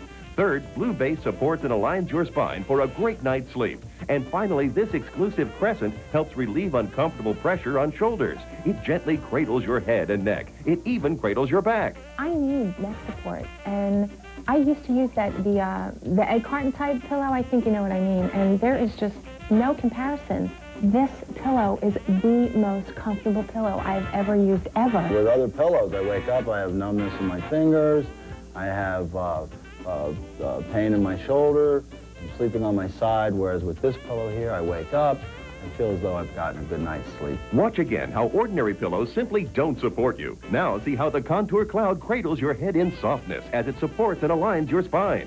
Thousands have paid $90 for this plain memory pillow, and it doesn't have our support features. There's nothing like this anywhere else, not in stores or on TV. No other pillow combines these extraordinary levels of support and comfort. But you can order ours direct for only $19.95 with a 90-day money-back guarantee. Order in the next 60 minutes and we'll include this hot-cold therapy gel pack, a $9 value, free. Let me tell you what, there is nothing like this pillow. Contour Cloud is not available in stores, so call right now, 1-800-943-5353. Try it for 90 days. If you're not completely thrilled, return it, and we'll give you a full refund, including our shipping and handling fee. Operators are standing by. Call 1-800-943-5353 right now to place your order. This week on Motor Trend, it's the first test of the 98 Corvette. And this year, Chevy blows the top off, introducing the convertible. Plus, it was the gentleman's workhorse, the El Camino in American Classics. And the third of the German Roadsters, but far and away the best. It's the Boxster, Porsche's $40,000 bargain. Motor Trend Television, Saturday at 2 and Sunday at 3 on TNN. Well, what is this? You don't have a horn on here? Oh, man. What good? Did I break it? She's breaking it already. I didn't break You're breaking it. There's not a horn on For here. people to see how offset it is man. this way, well, with pregnant people, you have to turn it around. Go sit down. This is not your segment. Bye. Mock night. Mock night. That's real funny. Yeah, well, Let's fix quit now. breaking the lawnmower, would you? I don't know anything about them, and I'm not going to learn either. Well, let's go back to the swamp buggies while she's breaking the mower. Swamp buggies. Let's get wet. And here's the one to keep your eyes on. Here comes Fillmore. This is unofficially the brand new track record holder. Talking about Michael Fillmore. And Dave, you have more on that, Dave Reed? Well, Steve, as quickly as Michael Fillmore is back in the box, now when they race these things in the summer, sometimes keeping these things cool can be a problem. It's certainly not here tonight. In fact, Michael Fillmore has been sitting here in the staging lanes, keeping that car running most of the time. He likes an optimum water temperature of about 180 degrees, and it can't get above 130. So he's a little concerned he might not have enough heat after that scorching lap. Well, he's got Chesser out there with him too, Steve. Now, Chesser, remember, kind of lucked into his berth into this. That's the one. Chesser will be the buggy on your left. And Fillmore in the Aquarius 3. There's Chesser. Leonard Chesser, the godfather of swamp buggy racing. Fillmore rolled forward a little bit, but they let it go. I don't think he can run with Fillmore. I don't think he's got the power. The buggy is a bit out of date compared to Fillmore's state-of-the-art pace. If Michael Fillmore doesn't tear it up, he's going to win here right now. Steve, I don't think anybody in the Florida Sports Car can run with him this weekend. We already saw him set an unofficial track record. I think he's trying to lower that, and that could be his downfall. Well, he's got to be careful not to break that machine. That's what I'm talking about. Yeah, he's been running it awfully hard. And look at Leonard just buckets. Well, this is what, the third time we've seen him on the course. You know, things are getting a little bit weaker, a little bit tired. Let's see what happens here. He's got about half a lap to go. Fillmore through the last 2 turns, one more trip up the main straightaway, and one more time to the Sippy hole. But he ought to skim right over that at that speed. Hello, victory lane. And a huge cheer from the grandstands here at Florida State Park. They know a great performance on the Mile of Mud when they see it. And tonight, Michael Fillmore had his finest hour in this kind of competition. Well, they're all coming over to the big feature, too, Steve. We're going to see Fillmore one more time here tonight. And that's the staggered start. Oh, maybe it'll be a heads-up start tonight. Dave Burns, I'm sure, is with the happiest guy in this park right now. Well, and if you thought he was pumped earlier, I guarantee you after one more win tonight, Michael Fillmore is going to be one pumped-up camper. He's got the Tasmanian Devil on the front. I imagine that's a little bit of the way his heart is pumping right now. But Michael Fillmore, another one. Can you do one more tonight for the big feature? I don't know if I'm going to make it. There's something broke up. Something started breaking up in a far turn, so we got to see what's going on so we can try to make it to that big feature. Something seriously wrong right now. You know where it is in the back end of the motor or anything? I don't know. All of a sudden I was running. I don't know. Maybe something, just exhaust just got really loud. It might be water. They're going to go to work down here, guys. Well, we said that was the third time he had been out with this buggy tonight, and that he had been running it so hard, Steve, that it was taking tons and tons of abuse. It looks like they pushed it to the limit here, and it might knock him out of the big feature. He even wore out the Tasmanian Devil. Not many can say that. But let's remember also that Sunday is a big, big show here, and that's very important to him. There's a lot of money up for grabs. Yeah. Big crowd shows up for the finals. Biggest paycheck of the year. Biggest paycheck of the year, and I'll tell you, it's pretty sizable. The V8 Stock Final is next here at the Budweiser Swamp Buggy Races, and that has been the most competitive class of all. And I think that this track is really taking its toll on equipment. We just saw it right there, even though he'd set an unofficial track record. Michael Fillmore found out that I don't care how good your setup is or how stout your buggy, this thing can bite you. Well, you know, that's where the experience of the swamp is going to come into play. You know, next year when he comes back, he might not run it as hard if he has a dominating lead like he has had here tonight. A couple of times out there tonight, he has never had to race hard for a victory.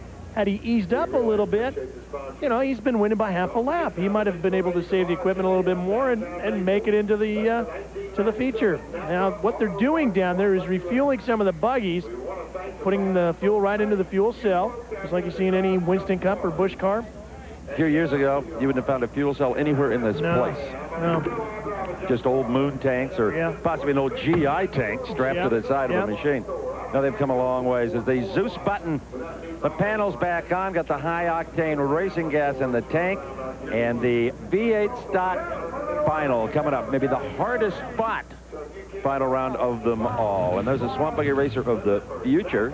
Basic Lego Swamp Buggy. Lego Swamp, what's that?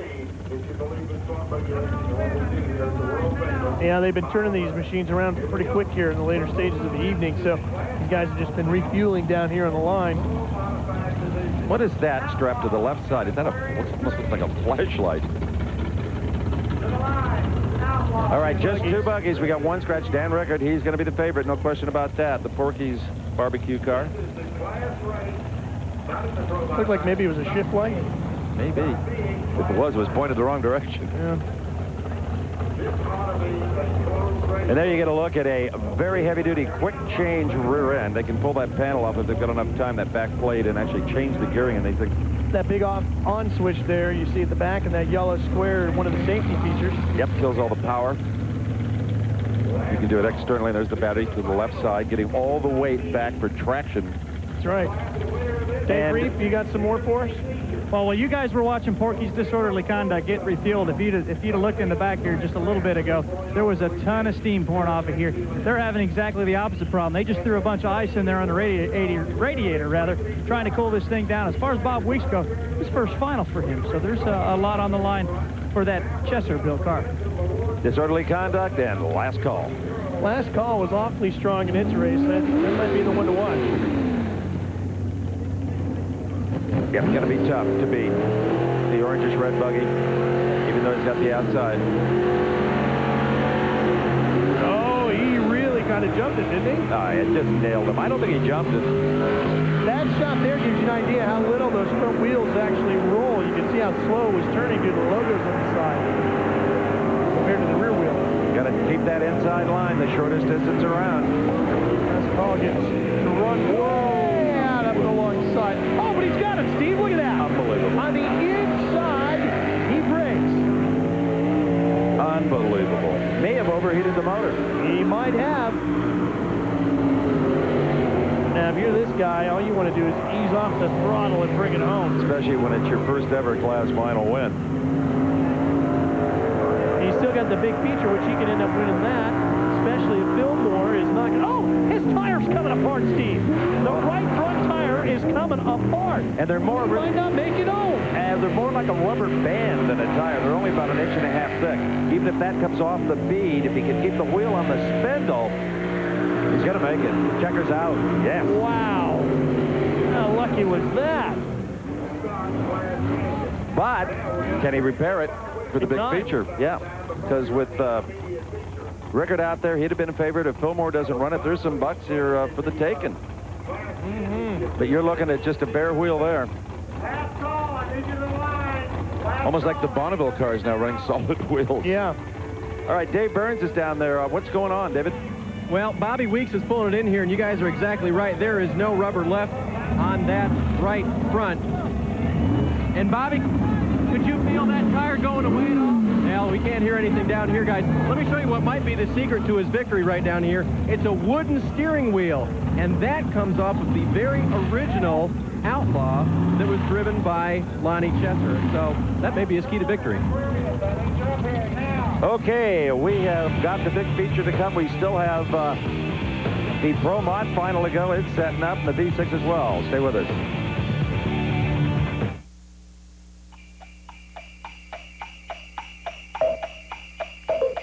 Season's greetings from Maxwell House. As long as the world is a little warmer this time of year. As long as elves outnumber Scrooges. Just as long as the best gifts come without ribbons or tags, Maxwell House will always be good to the last drop. They say you want it less as you get older. They're so wrong. Brave adults confront their uncontrollable desire for Kellogg's Frosted Flakes. I can't help bringing my problem home from the office. I work in a grocery store. Those sweet flakes in a bowl of milk. Is it any wonder it's the cat's meow? Thanks to my family's help, I'm much more in control. Hey, that's mine. There's no denying it. Frosted Flakes have the taste adults have grown to love. They're great. Experience Country.com, your personal source for all things country. From race cars to country stars. Connect to TNN and CMT with music bits and video clips. Country.com, your personal source for all things country. The new year always causes me to ponder where my life is heading and the goals that will lead me there. I've learned that following the teachings of Jesus Christ brings me the greatest happiness. Coming here always makes me think about guidance and direction in my own life. Jesus Christ taught that he is the light of the world and that he'll guide us safely through life. That's why I'd like to share something with you. This is the Book of Mormon, another testament of Jesus Christ. You can have a free copy of this sacred book by calling this toll-free number. Its teachings go hand in hand with the Bible and will help you to know and feel closer to Jesus Christ. The Church of Jesus Christ of Latter-day Saints would like to send you a copy of the Book of Mormon as a gift without cost or obligation when you call this toll-free number. Reading the Book of Mormon will help you to find him, know him, and feel his presence in your life. Call now so you too can feel his direction throughout the new year. We only have 2 more races here to wind up what has been a sensational evening in the swamps, and that will be a intermediate feature. The winner of this, which is just a 2-buggy race, I believe, will go to the big feature. The big feature will wrap it up. The big feature will be heads up with all the quickest buggies of the night, hopefully the ones that can make it. Yeah, it's a hodgepodge of classes, too, which makes it interesting. How about Langford? I mean, if he wins this thing and comes back for more punishment in the big feature. Well, he admitted, Steve, at the end of the last one, it was an awfully painful thing to do. This is his, what, third trip out? And if he wins this, then he goes to the big feature. Are we running tireless here? No. Well, did they get it fixed? This would be last call coming back out. Looks like they might have put a band on there. Yeah, they did. They kind of fit in a groove and then are held on with screws. Usually there's a couple of different ways to do it. Well, no. No, he didn't get it on. Nope, you can see the band that it goes in. But nope, he's just going to run with this aluminum wheel. The black I saw, I thought was the band, but it's actually the slit where it would fit into. I tell you what, if this works and he wins, watch everybody knock the tires off their wheel. He'll be bandless next year. I tell you, unless something goes wrong, he's an awful tough. Yeah, this is going to be a lot tougher than the last year. Yeah. He got the jump. Yeah, he did. Kenny Langford here, 7-0 win. On the right-hand side has got all the power, but he did not, maybe due to that hand hurt so much, want a real hard launch, Ralph. Yeah. He just kind of babied it off the mark. Well, maybe he knows that he can take the last call like the Titanic. Yeah, you know what, Steve, he also knows that he's got one more race to go after this, and he probably figures if I don't do anything wrong, I can pull away from this guy anytime I need to. Yep. So I'm going to save my machine, take the win, and get ready for the big feature. And inflict as little as possible pain upon my own body. Yep. Yeah, he is looking at the last call here, and he's only running about 7/8 tenths of what he's got. Yep, it's that. But I tell you what, he ain't going to hold back the big feature. Nah, because he's got a shot at winning it with the 6-cylinder buggy, depending on who participates. Oh, well, and it looks like Fillmore might not make the call for that, so this could be one of the guy to beat very easily. Gutty performance by Langford. Oh, man. Oh, I get a hangnail, I would do. No. If I was healthy, I might not do that. I mean, what we're doing now. Right. Love all the Indian schemes. I'll say the diamond there and a heart on another wheel. Oh, he tossed his cast off. Oh, did he again? Threw it into the crowd. Dave Burns is down there. Dave's going to get it quick so that Langford can get ready for the big feature. Kenny, can this buggy make it? Oh, is it stuck in gear? Is it stuck in gear? I don't know. He shut it down, guys. He has a problem, and they're going to try to turn it right around and get staged right now. Well, the big feature might be just one or two guys, and it might be the Jeep winner. It's happened before. Well, in the little feature. Let's see. It appears to be locked up. Let's go down to Dave Reef with Eddie Chesser. How's Eddie feeling? Well, Eddie looks pretty cool and pretty confident. Why not? He's won this thing a whole bunch. What's it going to take to go out there and win this big feature? Go dunk the Swamp Queen. It's going to take probably a good position draw and staying on it and handling. Now, you've already drawn. You've pulled the number 2 shotgun shell there. That means you're going to be starting in the middle of this thing. Does that cause you any concern at all? No, not really. It's just the other buggies I'm running tonight, they're really fast. Really fast. Can you even remember the last time you lost? Yeah, I can remember all of them.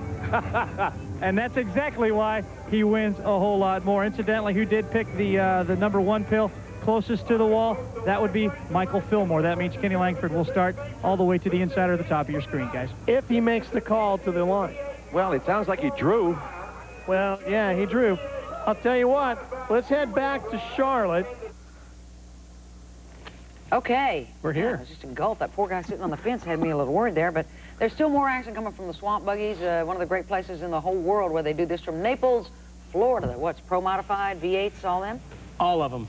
And that guy without a shirt, I saw him wearing a snake earlier. No. Yes, I did. Gross. Don't mention Wearing it. a snake. It wasn't in the water. Or was? A snake. Snake is all right. No clothes.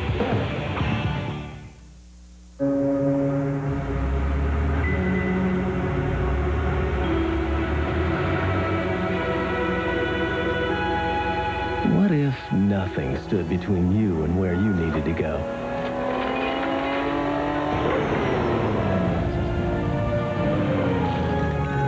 It's like that at Shell, where it's easy to pay, pump, and go. Shell, moving at the speed of life. My crew's acting a little tense. Thought I'd loosen them up a bit.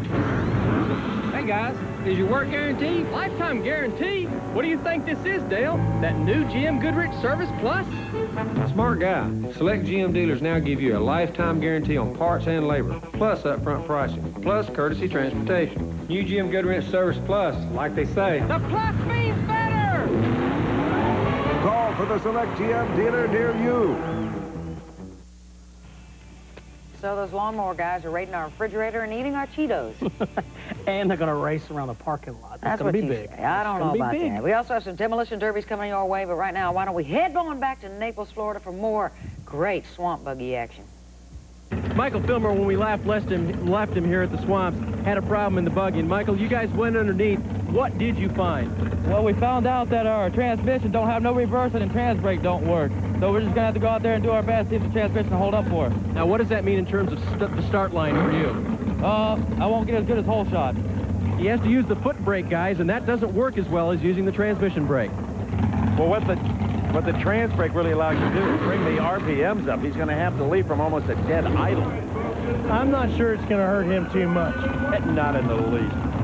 This one here is pretty stiff, though. I don't know, Dave Reef. That 67 might be a little tough, but he took that cast off. He did take the cast off, but he's awfully concerned sitting in the cockpit right now. There is a small ocean in the infield, which is not that big a deal. I guess we got a swamp, but the concern was engine overheating. That Seminole Indian Casino buggy was pegged at 240 degrees. Pegged. It may have been hotter, who knows. They've been able to stick the hose in there and run water over for about the past 3.5, 4 minutes and been able to duck it under the 200-pound mark.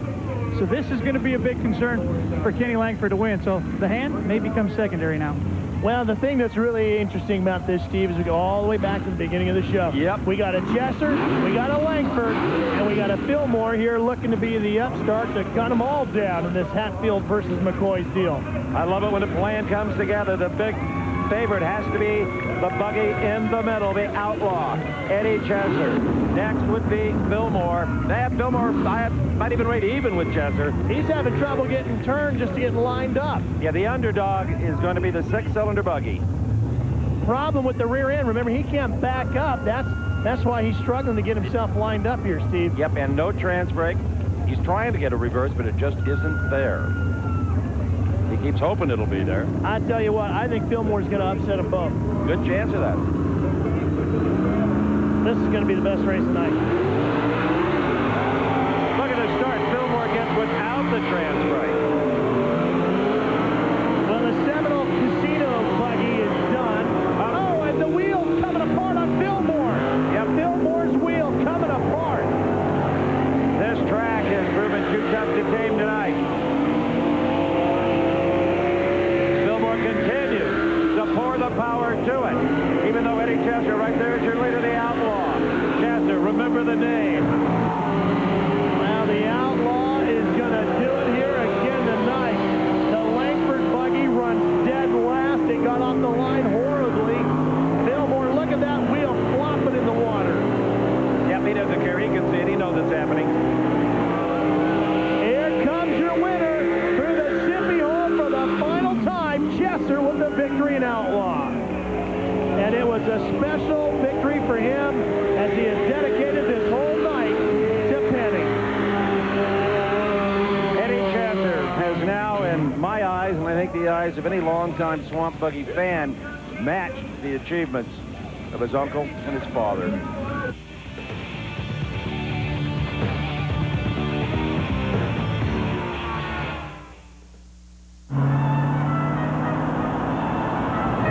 Here, honey, drink your orange juice.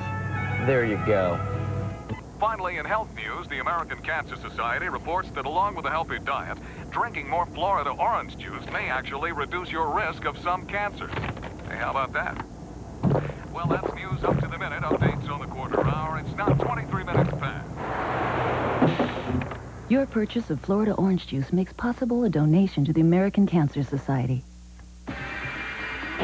Your heart's pounding, adrenaline's pumping. They light you up, and you go. We asked some of Hollywood's hottest stuntmen to switch antiperspirants and try Degree. What's body heat activate? Probably means when you get warm, that it starts working. As your body heat rises, Degree releases extra protection when you need it most. I heated up, and it cooled me down. I was on fire, and I was dry. I don't want my guys to see me sweat.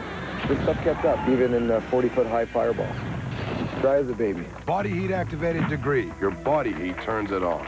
Just hold this and you know you're going to get a close shave. Remington introduces the new shape in shaving. The angle to the face, just right. Can't believe I'm in love with an electric. But look at this shave. Remington's new dual microscreen, built to shave incredibly close.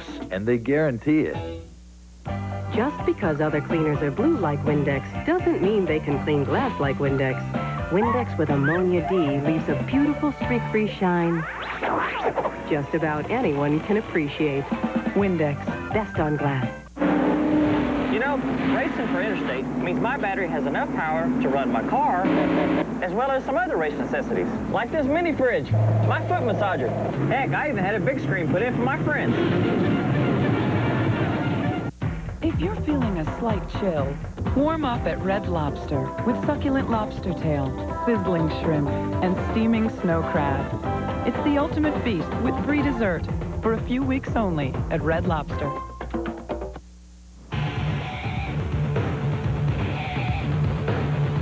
The racing mowers. The racing mowers. That's what those were. These are in here. These are just show cars. Show mowers. For display purposes only. I see. Boring. That's the ones they let us climb on and break. They said they drag race them. Those? Yeah. Really? Yeah. They drag race the show mowers. That's got cool. Spoilers on them. Look at that. Well, the ground ones, effects. The ones outside, do they have spoilers and everything too? They're the ones that you're going to actually race? That you're going to actually race. I'm not going to race them, I'm telling you. That you're going to actually race. Hey, I'll race. What do you call those lawnmowers with the little blades, the old-fashioned ones, you know, that had the... spoilers on those babies. The real mowers. The real mowers. Yeah. R-E-E-L. R-E-E-L. Yeah, that's what I've been used to. Right. Yeah. But who cares? I'm not racing one. Yes, you are. I'm not going to start that. Yes, you are. But anyway, you know, we are not going to talk lawnmowers for a while because, by golly, we're going out to San Jose, talking the finals all year long. We have brought you the demolition derbies, the big, high, popular, exciting stuff from all across the nation, and this was the Intergalactic Crunch-Off, wasn't it? The Super Bowl. It was big. Yeah. And look at this scene. The cake is set right there for the World Championship. 3 times as many cars as we have seen out on the grid. Let's go down to Bobby Gerald. And Steve, because this is a world championship, of course, the odds makers are big into the demolition derby. I was just off the phone with Danny Sheridan. He has installed Vic Whaley Jr. as the odds-on favorite to get it done here, Danny. Vic, can you live up to the pressure? I don't know. There's a lot of good cars here. I'm going to give it my best shot, and hopefully I can get the fans and the crowd on my side. It's going to be tough. It's going to be a good one. Vic was awesome at the Orlando Free-for-All, Tim Wilson.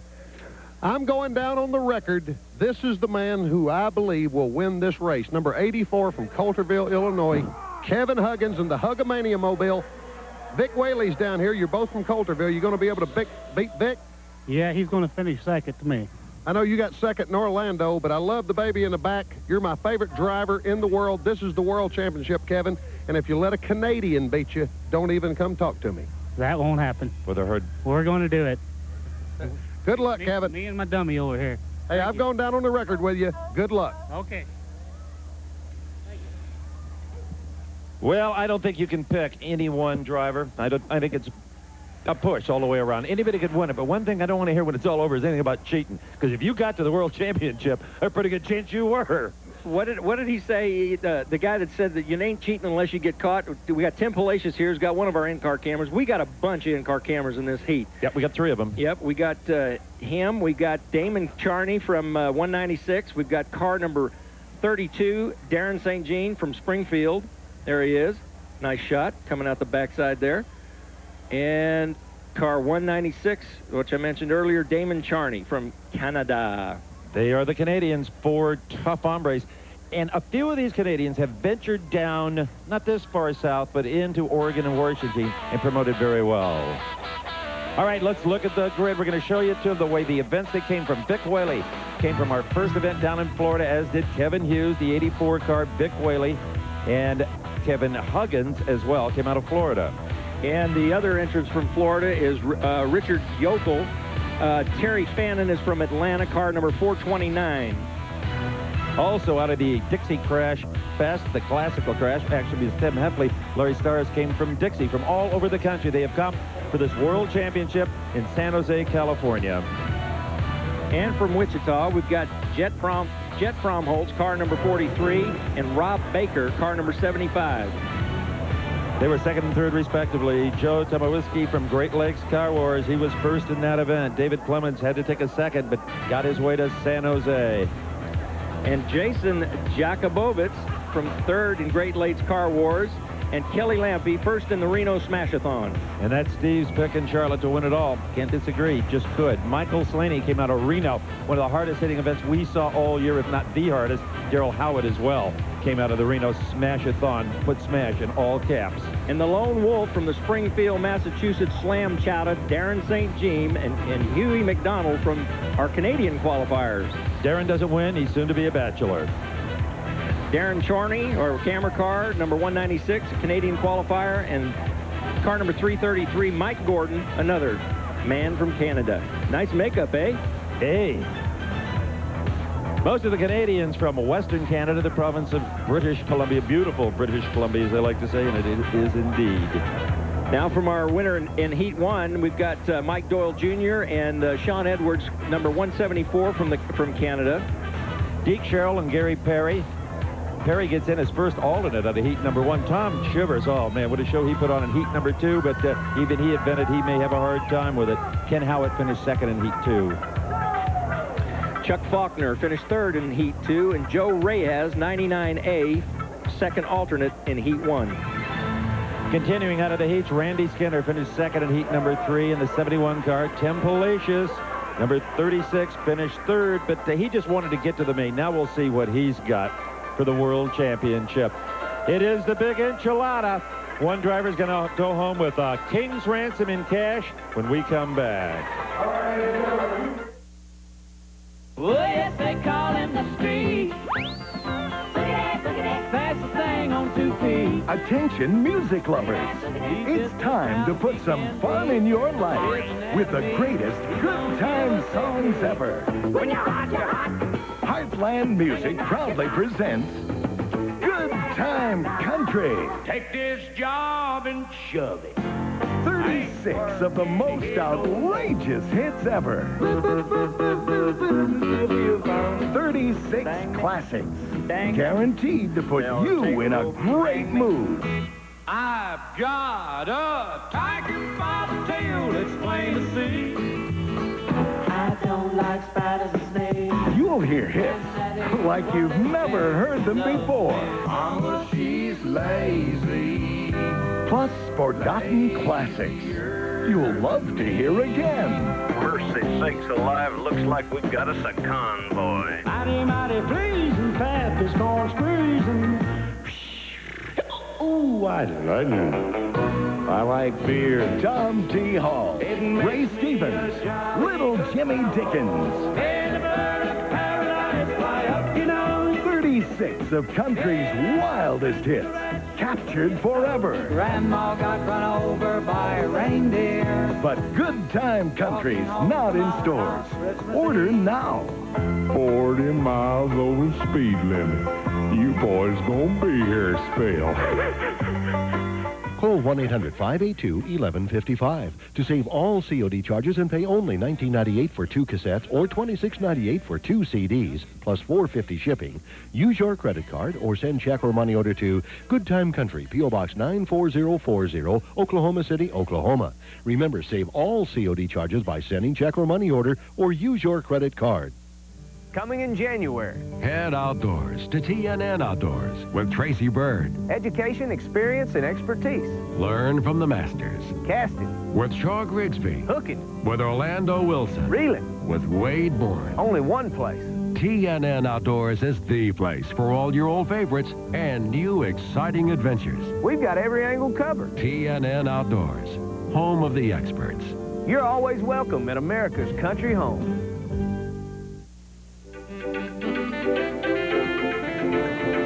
Oh, thank you.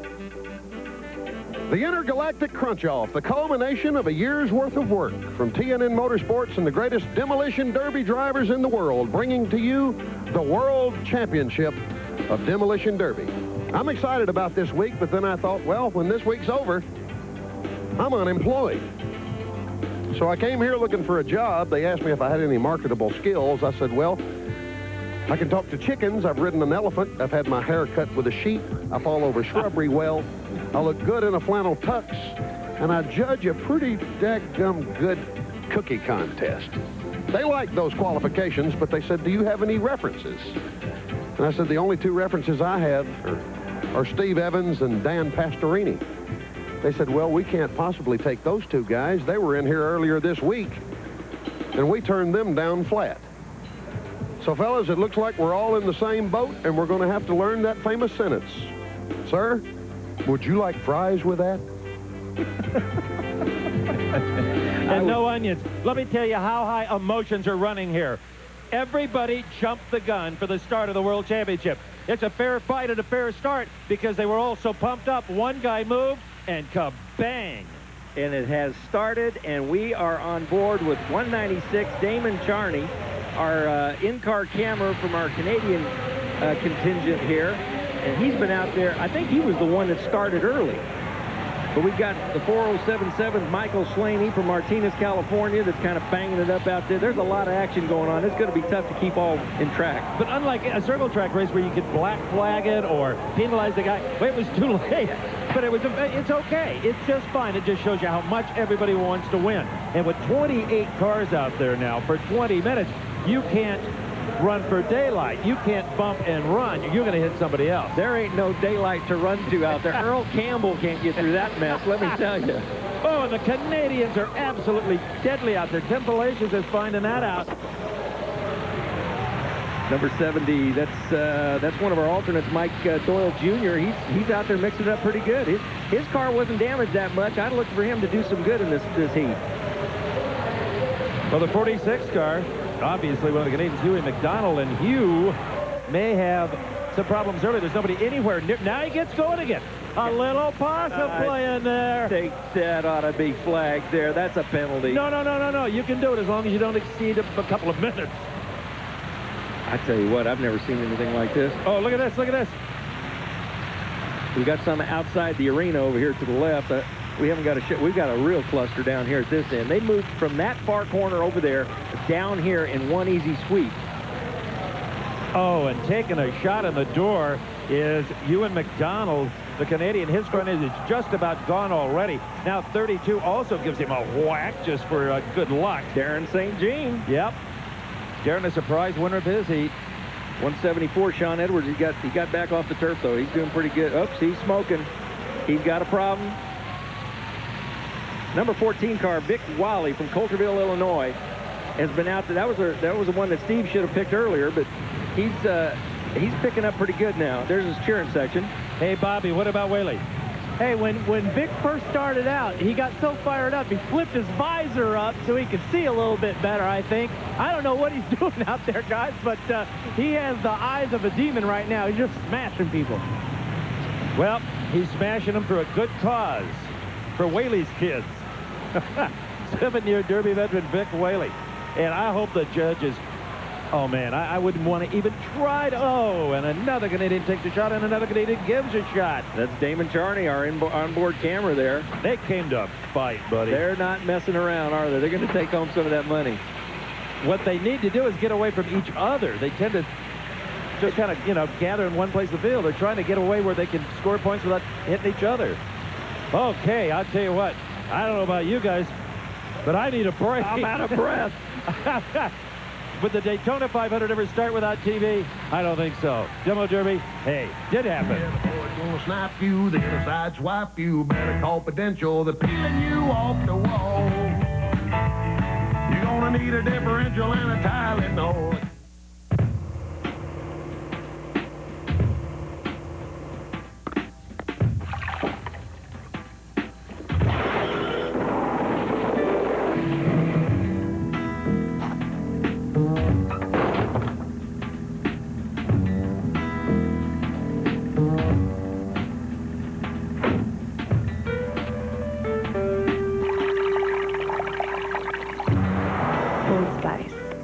all in how you use it. You know it makes me want to shout. Shout Wipes.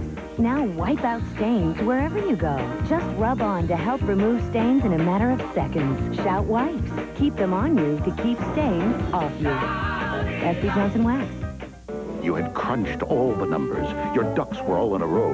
Then before you even presented your first chart, the focus of the whole meeting shifted. Kiwi, when your shoes look good, you look good.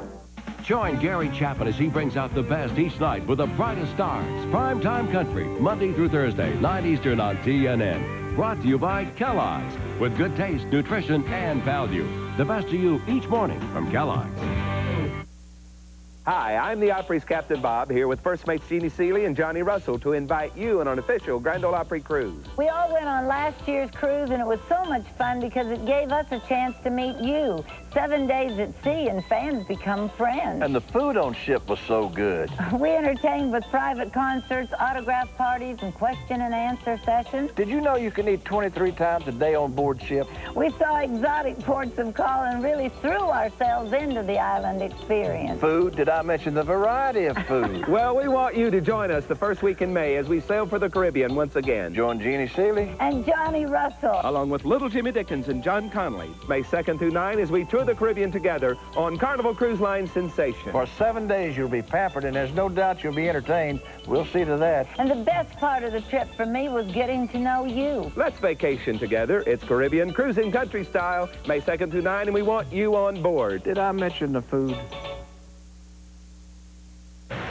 Number 70, he's out there banging it around. Mike Doyle. Mike Doyle, he's not bashful. And he said, I got to protect the right side of my car. They all know to attack it. Number 60, Darryl Howard was out there banging around, too. I think he and St. Jean's gotten tangled up a couple times there tonight. Yeah, there is Darryl with his flags flying proudly. Now, this looks like a traffic jam at US 101 here in San Jose and Highway 17. There's 60. Darryl said this would be his last ever Derby, and he had that look of finality in his eyes. That's true. He said it in Reno, but he didn't know how grand and how rich this was going to be. I think it'd be nice if he wins it for sure. We have attrition all over the place out there. Number 45, that's Larry Stats from Macy, Indiana. He's getting after it. He's smoking. He's burning up, but he's not quitting. And understand, these aren't racers that are used to traveling and running a circuit. Most of them, like Larry Stats, who has 8 grandchildren, pretty much run in their home state, maybe even their home county. This has been a huge, huge undertaking for all of them, and are they having fun and plan to have more as the week goes on. Bobby Gerald, what you got? Well, we're down here next to the Demolition Determinator, Dutch Holland. It's going to be awfully tough to score this one. Hopefully there's only going to be one left standing. But who's looking good so far, Dutch? They're all looking great, Bobby. You got 1370. 50 has done a fantastic job. 41. It's a little too early to tell right now. A lot of names in here. Number 50, Tim Heffley, and also number 70, Mike Doyle. And I believe, guys, we might be looking at our first red flag of the evening. The starter has it in hand right now. See it or not? Well, a little fire, which could become a big fire, burning under one of those cars, and a red flag in this sport can only last maybe 30 seconds. They red flag it, they run out, they stick a fire extinguisher in the hole in the hood or wherever it's needed. When it goes out, we derby some more. Kind of like in football, you drag them off the field when it hurts. That's right. Throw them in a golf cart, get them the hell out of here. Okay, we got a little stop in the action here. We got 1, 2, 3, 4. I got 4 cars smoking heavily. 1 car's on fire. And it could be a minor injury to a driver. We're not sure yet. We'll find out. There's 99A, Joe Reyes. That's one of our in-car cameras. Hopefully it's okay. Yep, there it is. That's it. Mr. Reyes right there. He's working and he's cooking. Okay, let's go down to Tim Wilson. I think he knows why the red flag came out. Well, actually, I don't know why the red flag came out. I don't know anything right now except that I'm a biased, red-blooded American. And if you'll look out here on this track tonight, folks, you'll see those Canadian cars are all conked out, and they're all in the way, and they're all out of the race. So God bless the U.S. drivers. I hear Lee Greenwood singing in the background. Don't think they're all done yet, Tim. They're sneaky. Canadian, crafty. They go together. Well, we'll come back in just a minute. We got a long ways to go in this World Championship. We'll see if Tim is right about the Canadians. meanest man driving, and that ain't no lie. He's legally blind in his good eye. He can't see much, but he can smell the kill. So you better not get caught standing still. This year in America, husbands and wives will hurt. Children will cry themselves to sleep. Time and time again. Teens will look somewhere else for understanding. Parents will feel like they are failing. This year, there will be many problems that could be resolved. The teachings that can change the world haven't changed. They come from Jesus Christ. His teachings can strengthen families, bring greater peace and happiness. You can have a free copy of the King James Version of the Bible when you call this toll-free number. It's a gift without cost or obligation. There are solutions. There is hope. The teachings that can change the world come from Jesus Christ, and they're free for the asking. To have a happier new year, call now for a free copy of the Holy Bible. It's a gift from the Church of Jesus Christ of Latter-day Saints. We are back. The Demolition Derby World Championship in San Jose, and Tim Wilson was right. All 4 Canadian cars are dead, finished, gone. Yet look, number 70, Mike Doyle Jr., the hero from heat number 1 with the battered car, with the bent frame, is still out there like a warrior. He looks like he's getting ganged up on out there, too. There's a lot of those guys. Was he the one that they were complaining about cheating earlier? Well, I can't remember. If he was, he couldn't hide it. It's transparent. His dad drove figure-8 races. Well, he knows how to handle some wrecks then, I guess, because figure-8s wreck as much as these guys do. Well, he's still got wind in one good tire, kind of like Bondo Jones. Oh, and we got a fire, which has brought out yet another red, the second red. That's not a good fire. There we go. Okay, they got that one out. I was kind of concerned about the driver. He didn't look like he was moving out of there too well. Yeah, I blew up, too, as a matter of fact. Yeah. There you go. Okay, he's okay. That's good. That's most important. Oh, yeah, Dutch and his guys are, highly, they've been doing this all summer long. They run something like 80 or 100 demolition derbies, and they have the fire extinguishers positioned all around. They really do. Good job. Sure, and they just get in there, put it out, and go derbying again. They don't hang around. Now, let's see. Let's recap here. We still got Mike Doyle Jr. in there. He's still in from the qualifiers. We've got Chuck Faulkner, number 44. He's still in there. Jose Ian is out.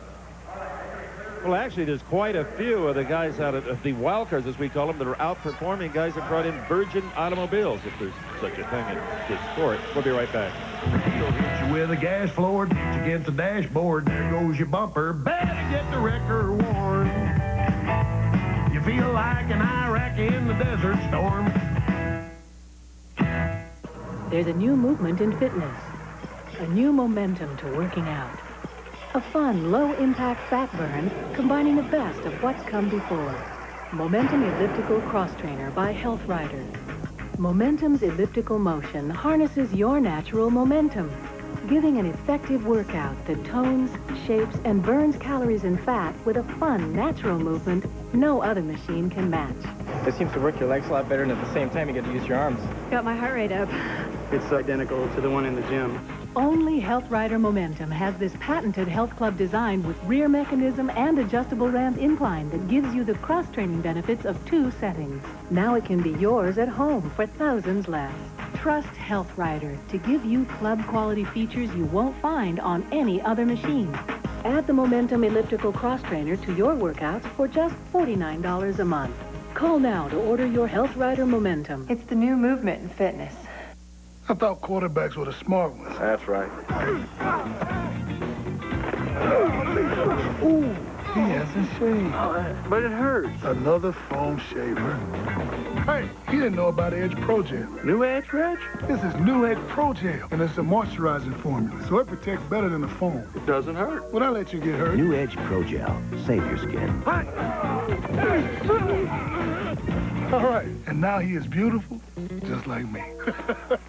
If you've tried to quit but are still smoking, try something different. Not a patch, not a gum, but prescription medicines that can help you quit smoking. Ask your doctor or call 1-888-959-STOP and get ready for success.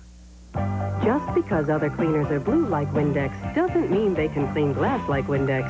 Windex with Ammonia D leaves a beautiful streak-free shine just about anyone can appreciate. Windex, best on glass.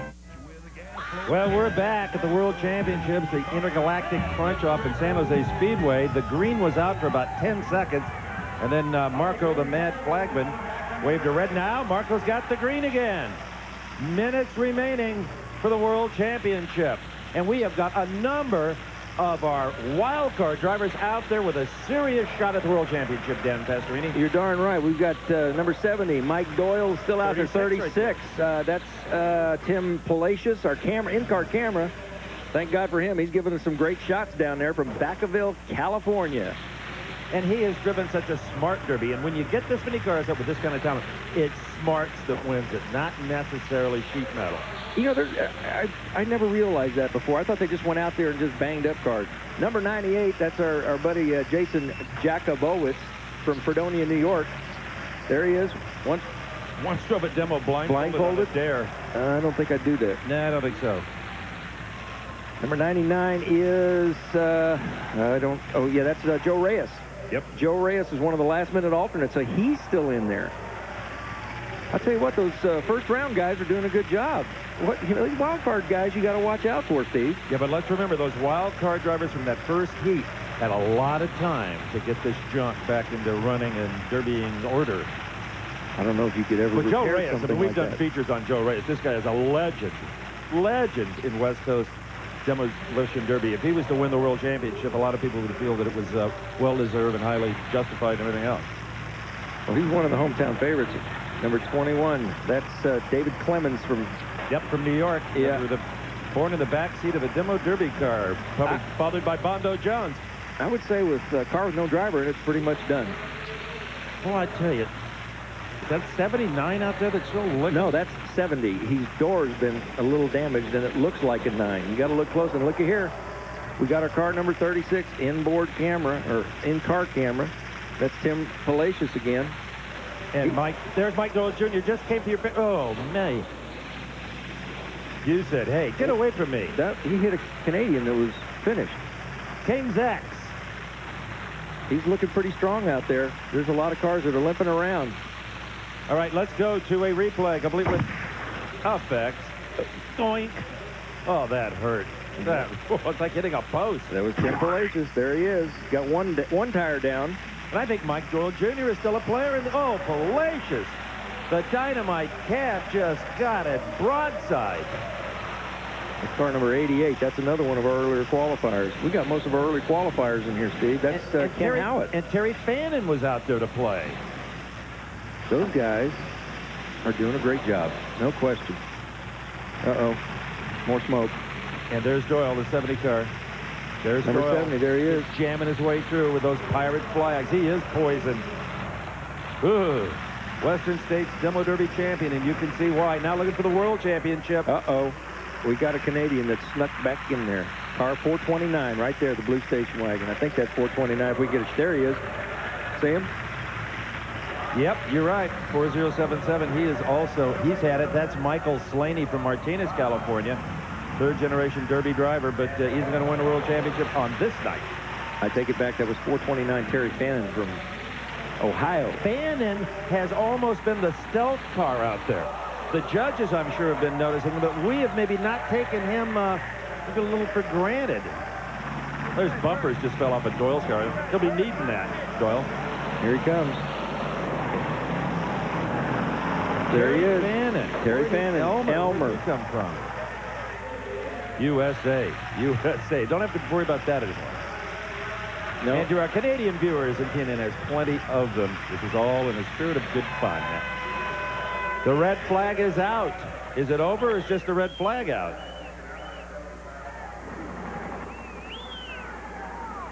Number 75 has brought out the red flag, and wisely so. That's Rob Baker from Des Moines, Illinois. And apparently, Rob's not perfect inside there. There is the checkered flag. Is he waving it or just carrying it? He's waving it. He waved it now. He waved it right under his arm. It's over. So, oh man, do you envy the judges in this? I don't know, but I hope Rob's okay down there. Yeah, that's our main concern right now. We'll be back with a report on Rob and tell you who the world champion is right after this.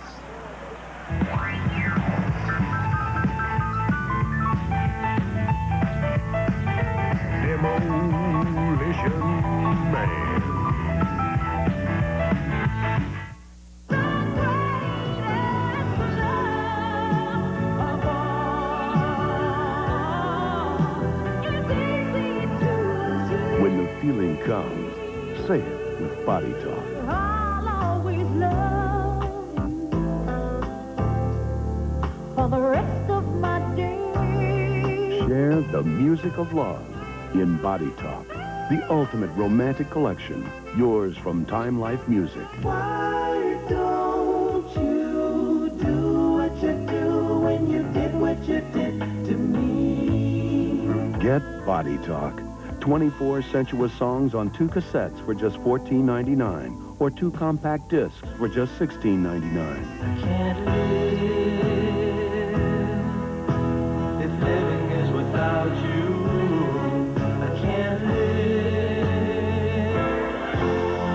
all by myself. Don't be all by myself. I know I'll never love this way again, so I keep holding on. Sailing takes me way to where Then audition other Body Talk albums. There's no minimum to buy. Cancel anytime. if ever you're in my arms again. Say it like you mean it. Say it with Body Talk. Call now. To order Body Talk, call 1-800-219-7800. That's 1-800-219-7800. Or send $14.99 for 2 cassettes or $16.99 for 2 CDs, plus $3.50 shipping and handling to Body Talk, Department 14, Richmond, Virginia, 23280. Saturday, TNN Motorsports takes you inside the tracks, the teams. It's the source for all your NASCAR news. Join host Ned Jarrett as he showcases who's making it and what it takes to get there. No one covers it better. Inside NASCAR. Saturday, 5 Eastern, 4 Central, on the leader in motorsports coverage, TNN Motorsports. We've got your pit pass. Who is the first ever world champion Demolition Derby driver? First, let's watch these replays. Oh, man, Dan Pastorini, those are shots. That's our in-car camera from number 99. That's Joe Reyes. Here's, ooh. Maybe never even saw that hit through the steam. Doyle, the number 70 car, was just awesome. Doyle's done a great job tonight, and there's our friend Tim Palacios, another in-car camera. And both of them are still candidates for the World Championship. We're going to know here momentarily. I'm sure their family and friends and fans at home and around the country would like to know, so would we. But understand how difficult a judging task this is. And every judge has a little different quarter of the field. And there is the Determinator, and down there with him is Bobby Gerald. And we are standing on the victory platform here at the Intergalactic Crunch-Off, and Dutch, the world is waiting. Let's start. Maybe they are, Steve. Let's start with third place. Third place was car number 50. He caught on fire, but he was scored so highly during the first half and 3/4 of it. Car number 50 is third place. That's Tim Heffley. So Tim Heffley gets third. All right, who is the first runner-up? First runner-up is car number 36. Number 36 is the runner-up, and the winner and the Intergalactic Crunch-Off champion is car number 70. Mike Doyle, the wild card, does it all the way from the very first heat race. He was able to keep it going, and he is going to be a rich boy, Steve Evans. And remember how confident he was after that first heat when the big question was, can a wild card beat up old machine come out here and run with the world's best? The answer is yes, and we'll be back to talk with him. Dashboard, there goes your bumper. This is for my grandfather, who always said I'd make the family proud. For my mom, who never let me out the door without my homework. For my dad, who worked the night shift to make our lives better. Play 3 up. Buddy. For myself. For my future. An American story. Real people. My husband won $5,000 from the American Family Publishers, and we were so surprised and delighted. I would like to introduce you to my husband, but he's taken the money to go fishing in Alaska. Here is his hat so you could see. You can become a real American story, too, by winning in the next American Family Publishers sweepstakes. Just look for this envelope with our picture on it. Well, the only little person on Earth that can slap through the Intergalactic crunch-up besides Tim Wilson is that little sweetheart right there. But I tell you what, I think everybody's just a little bit weary, still pumped up, but what a night it has been. The anticipation, Dan Pastorini, wears you out as much as the actual action itself. And here's the big three, big guy. Number 70, Mike Doyle Jr. wins it. And second place, 36, Tim Palacios. And third place, number 50, Tim Heffley. And let's go down to Tim. Down to Tim Wilson. I'm standing here with the number 2 in the world Demolition Derby driver, and this is an amazing story considering you had to run in a heat and your car was all tore up before you started. Thanks. Yeah, I know all these drivers out here, I want to take my hat off to all these guys. They brought a lot of good cars. They're really well driven. They ran good, and they just, you know, I got lucky. I drove my heart out, and that's all you could do. You know, I'm proud right now because I took a sledgehammer and helped you get it ready. Almost, huh? One more hit, we would have done it. So I was a part of this victory myself. I bet Bob Gerald can't say that. I cannot say that, but one thing I can say is that maybe at a supermarket near you, you will see Mike Doyle walking through the market with a sign or a shirt on that says Intergalactic Crunch-Off Champion. Mike, nice job. How hard was it? It was hard. A lot of good drivers, good cars out there. I used the driving to my advantage. I only hit the shots that I thought would help me out. Tried to shy away from the other ones that are going to hurt me, and everything worked out really well. You said before the start of the race that you had to protect the right side of your car, and obviously you were able to do that. I was able to, but there were some drivers that got a hold of it. It's hurting bad. They were very good. They were looking. They knew where to hit. They did an awesome job. Everybody here is a winner in my eyes. I just got lucky enough to take it. Was this truly an intergalactic crunch-off? Hey, I believe it was. I see a lot of good drivers, good-built cars. I think they're excellent. Yep, I do believe it was. Congratulations, Mike Doyle, the 1997 Demo Derby champion, undisputed. Of the anticlimactic crunch-off. Well, we're not going to argue with that. Oh, no way. Yeah, that was some good stuff. Those guys at Demolition Derbies, they were very successful this year. We had a lot of viewers, a lot of mail, a lot of folks responded to that. So you can bet when Motor Madness returns next year, we'll be bringing you a lot of that. But up next. Yes. Lawnmower racing. Not yet, but we will have monster trucks. Oh, you are the biggest tease. And he's pretty smooth about it, too, isn't he? There it is, see? Is that for real? That's it. That's the course. What, are they going to mow the pavement? To get them warmed up.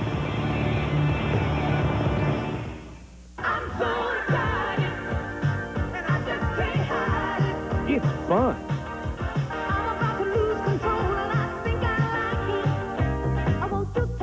It's funky.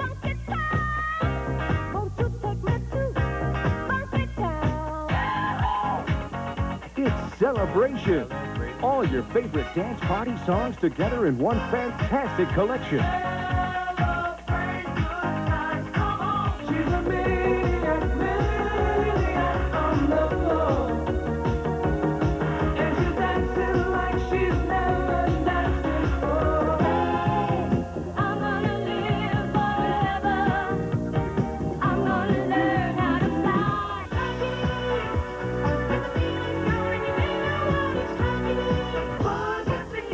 The fever with celebration. More than 1 full hour of the hottest dance hits. Yours for only $9.99 on compact disc or cassette.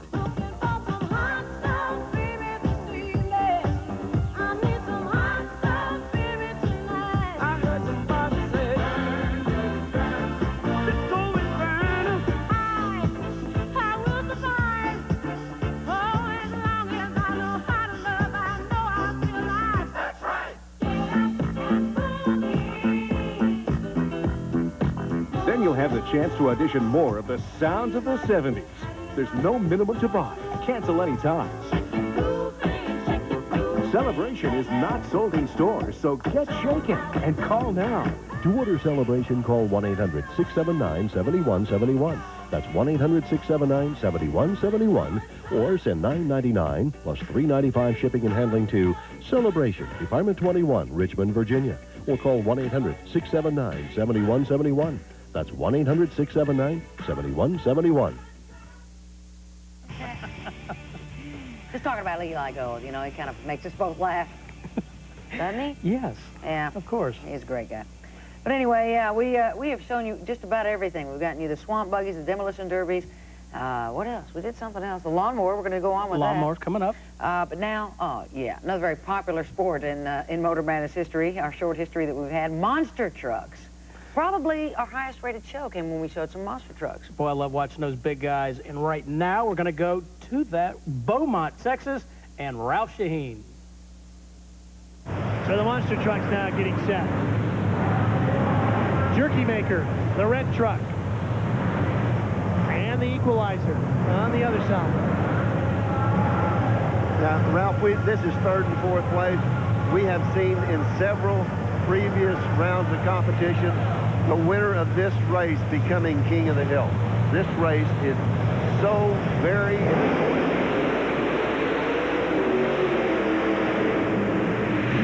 Jerky Maker has trouble getting out of the gate again. Well, we heard him say there was no low gear on the truck.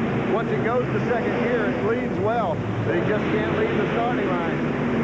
An Equalizer gets the win and will get the 40 points for taking third in this event. So Jerky Maker is going to have a tough night now because he'll take 30 points out of this, and still with no low gear, he's really going to struggle in the drag race portion coming up. Just in a lot of trouble in the drag racing unless he can get it to leave in second gear. Now the next two trucks coming out. Executioner and the Bulldozer. This is the Equalizer, a beautiful pass on this truck. David gets the truck into the corners well, brings the back of it around. You can see the Jerky truck not wanting to run tonight. Once he gets to second, he's all right. Dave kind of slows down, knows that he's got it, wants to save it. He wants to win the drag racing. And the nose of the bull. Okay, Ralph, you love it. All I said was the nose of the bull. I know. It's the way you looked at me. I've got you down. You're a bull kind of guy. Watch the Hall boys right there on your screen. Haven't won one this year, and they're going to. You think he's going to beat the bull? Sure. Right. Executioner is a tough truck. I'll have to admit, Ralph, the bull is tough. And where else would the bull want to win but in Texas? That's right. In a stockyard. Oh, no, they've broken the other truck. The Halls have... He's going to gore him if he's not careful. The Halls have broken their other truck. And it may be another transmission problem. That truck left well, but when they would have been going to second gear, it stopped. Well, all right, Ralph, I've got to give it to you. Well, it all takes place right on the starting line. Watch it right here, Mike. Truck leaves well. We'll see what the tires do when he mashes this blower motor in the back of it to see if they all hook. And Ralph, visually, I don't see a problem with the truck. Got to be something in the transmission. Well, the Bulldozer wins the obstacle portion of the night. 60 points to Guy WoO. That'll be hard to overcome when the Executioner is sitting back there with 40 points. The other two trucks are in trouble. He's going to have a real tough time catching it. Now, there's a look at the point standings after the obstacle course. Dozer gets 60, Executioner, Equalizer, and Jerky Maker round out the field. So the Hall brothers with some work to do. And they're going to have to hurry if they're going to make the drag racing, which will come up shortly.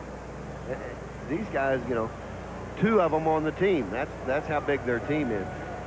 There's Guy Wood. The thing about these monster truck drivers, there's not big, huge teams that travel with them. There's maybe a wife and a husband, as in this team, a couple of brothers, or maybe just by yourself. Let's go down to Fred with Guy Wood, our winner. Guy, it's a strange way to win, but you're in there. Yeah, we really don't like to win that way, but we'd have to take the win, I guess. I tell you, we've been working hard on this truck. We blew up a motor in Kansas City, and we've been working like madmen getting it back together, new motor, new transmission, and I owe all that thanks to Twin City Auto Body and Technique Towing and Crystal City Auto Parts, and also Bertle Smokecraft for all their support this year. Great. Look forward to seeing you in the drag race. Thanks. Back to you, Ralph. Well, so far the bull is raging here in Beaumont. The obstacle course win. We're going to step away from Beaumont just for a short break. For centuries, man has searched to find the true face of God. Saturday, the search is over. Just in time for the holidays. I'll take it from here. The really big guy is coming to town. You swear to tell the truth? So help me, mate. You're God. Work a few miracles. The last miracle I did was the 1969 Mets. I know how crazy this all sounds. No, you don't. John Denver, Terry Garr, Paul Sorvino, and George Burns in a divine comedy. Thanks, God. You're welcome. Oh, God, Saturday on ABC. Just hold this and you know you're going to get a close shave. Remington introduces the new shape in shaving. The angle to the face, just right. Can't believe I'm in love with an electric. But look at this shave. Remington's new dual microscreen, built to shave incredibly close. And they guarantee it. Just because other cleaners are blue like Windex doesn't mean they can clean glass like Windex. Windex with Ammonia D leaves a beautiful streak-free shine just about anyone can appreciate. Windex, best on glass. Sunday on TNN Outdoors. Find out the habits of America's most popular game fish, the largemouth bass, as TNN takes you underwater for a 1-hour special. Big Mouth Forever. Sunday at 7:30 Eastern on TNN Outdoors. Every day in Nashville, a song is recorded in some unseen studio with hopes that it will become a hit. More common than that are the thousands of dreamers drawn to Nashville, hoping to become stars. Once in a great while, the right dreamer finds the right song, and it becomes the new star's signature. CMT's Signature Series. Sunday afternoon at 4, 3 Central. That'll be me, they'll see one anyway. Like this, CMT Mornings got the hottest music videos. CMT Morning, weekdays 6 to 10 Eastern.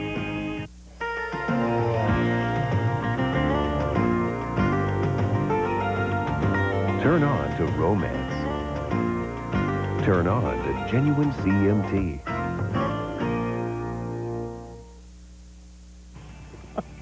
All right.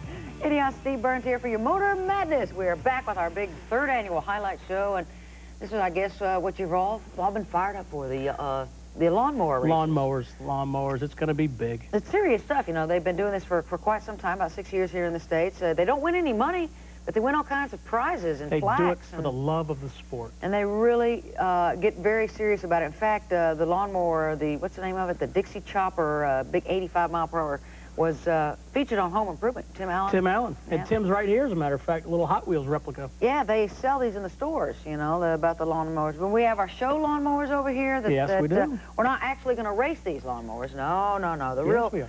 The racing mowers are outside. These are just play models, you know. There's nothing really fancy about that. There's the course. They're warming it up for us.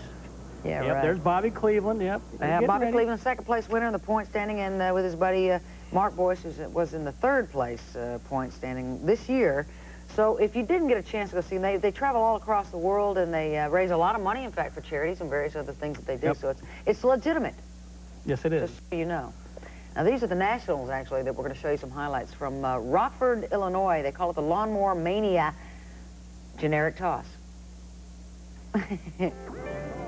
It all started in London, England, on the grounds of a mental institute.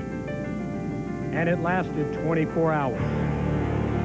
5 years ago, it made its way across the Atlantic, and the STA-BIL Nationals were born. In last year's effects final, Mike Miller got the whole shot and for 30 laps fought off challenges from former champions Kevin Penny and Chuck Miller for his first national title. Today, the best lawnmower racers from all over the United States have assembled in Rockford, Illinois. Machines like Sodzilla, the Grave Digger, Hauling Grass, Ace of Blades, Hedgehog, Hazardous Waste, and Boogie Woogie. They're all at the STA-BIL Nationals for a mow-down showdown to decide the king of cutting. Today from Rockford, Illinois, it's the 6th annual STA-BIL Nationals. The United States Lawnmower Racing Association presents a championship race for lawnmowers. Hi, everybody. I'm Steve Moss, standing on the floor of the Rockford Metro Center, where they've constructed a racetrack for today's United States Lawnmower Racing Association's STA-BIL Nationals. And joining me with more on that is my colleague, Mr. Dave Stanfield. Dave, we have got competitors from all over the U.S. It promises to be a great race. Well, they've paid their dues. There's been a good season, 14 regional races across the U.S., and now they come here, and they've got a big challenge ahead of them. A very fast, about 580 feet long. It's an oval track, and it's on a clay surface that's very tacky. You want to get a good start. You want to get out front. You want to lead this race if you want any chance of winning. We've got two classes we're going to look at. We're going to look at the FX, the factory experimental, and the BP. Now, the BP class ranges from 8 to 18.5 horsepower. The one to watch in the BP class is Bob Cleveland, fastest qualifier out of Locust Grove, Georgia, aboard the number 16 Red Snapper. He is the defending class champion. The FX class, which stands for Factory Experimental, these are the fastest racers, speeds up to 60 miles per hour. The defending champion is Mike Miller, a.k.a. Moyo Andretti, on his Red Eye Racing Hedgehog out of Kenosha, Wisconsin. Also, watch for Miller's teammate, two-time national champion Mad Kevin Penny, our fastest qualifier, racing his super fast modified 1972 Huffy known as Hazardous Waste. All right, stay tuned. Get around the TV, because it's mow time when we return.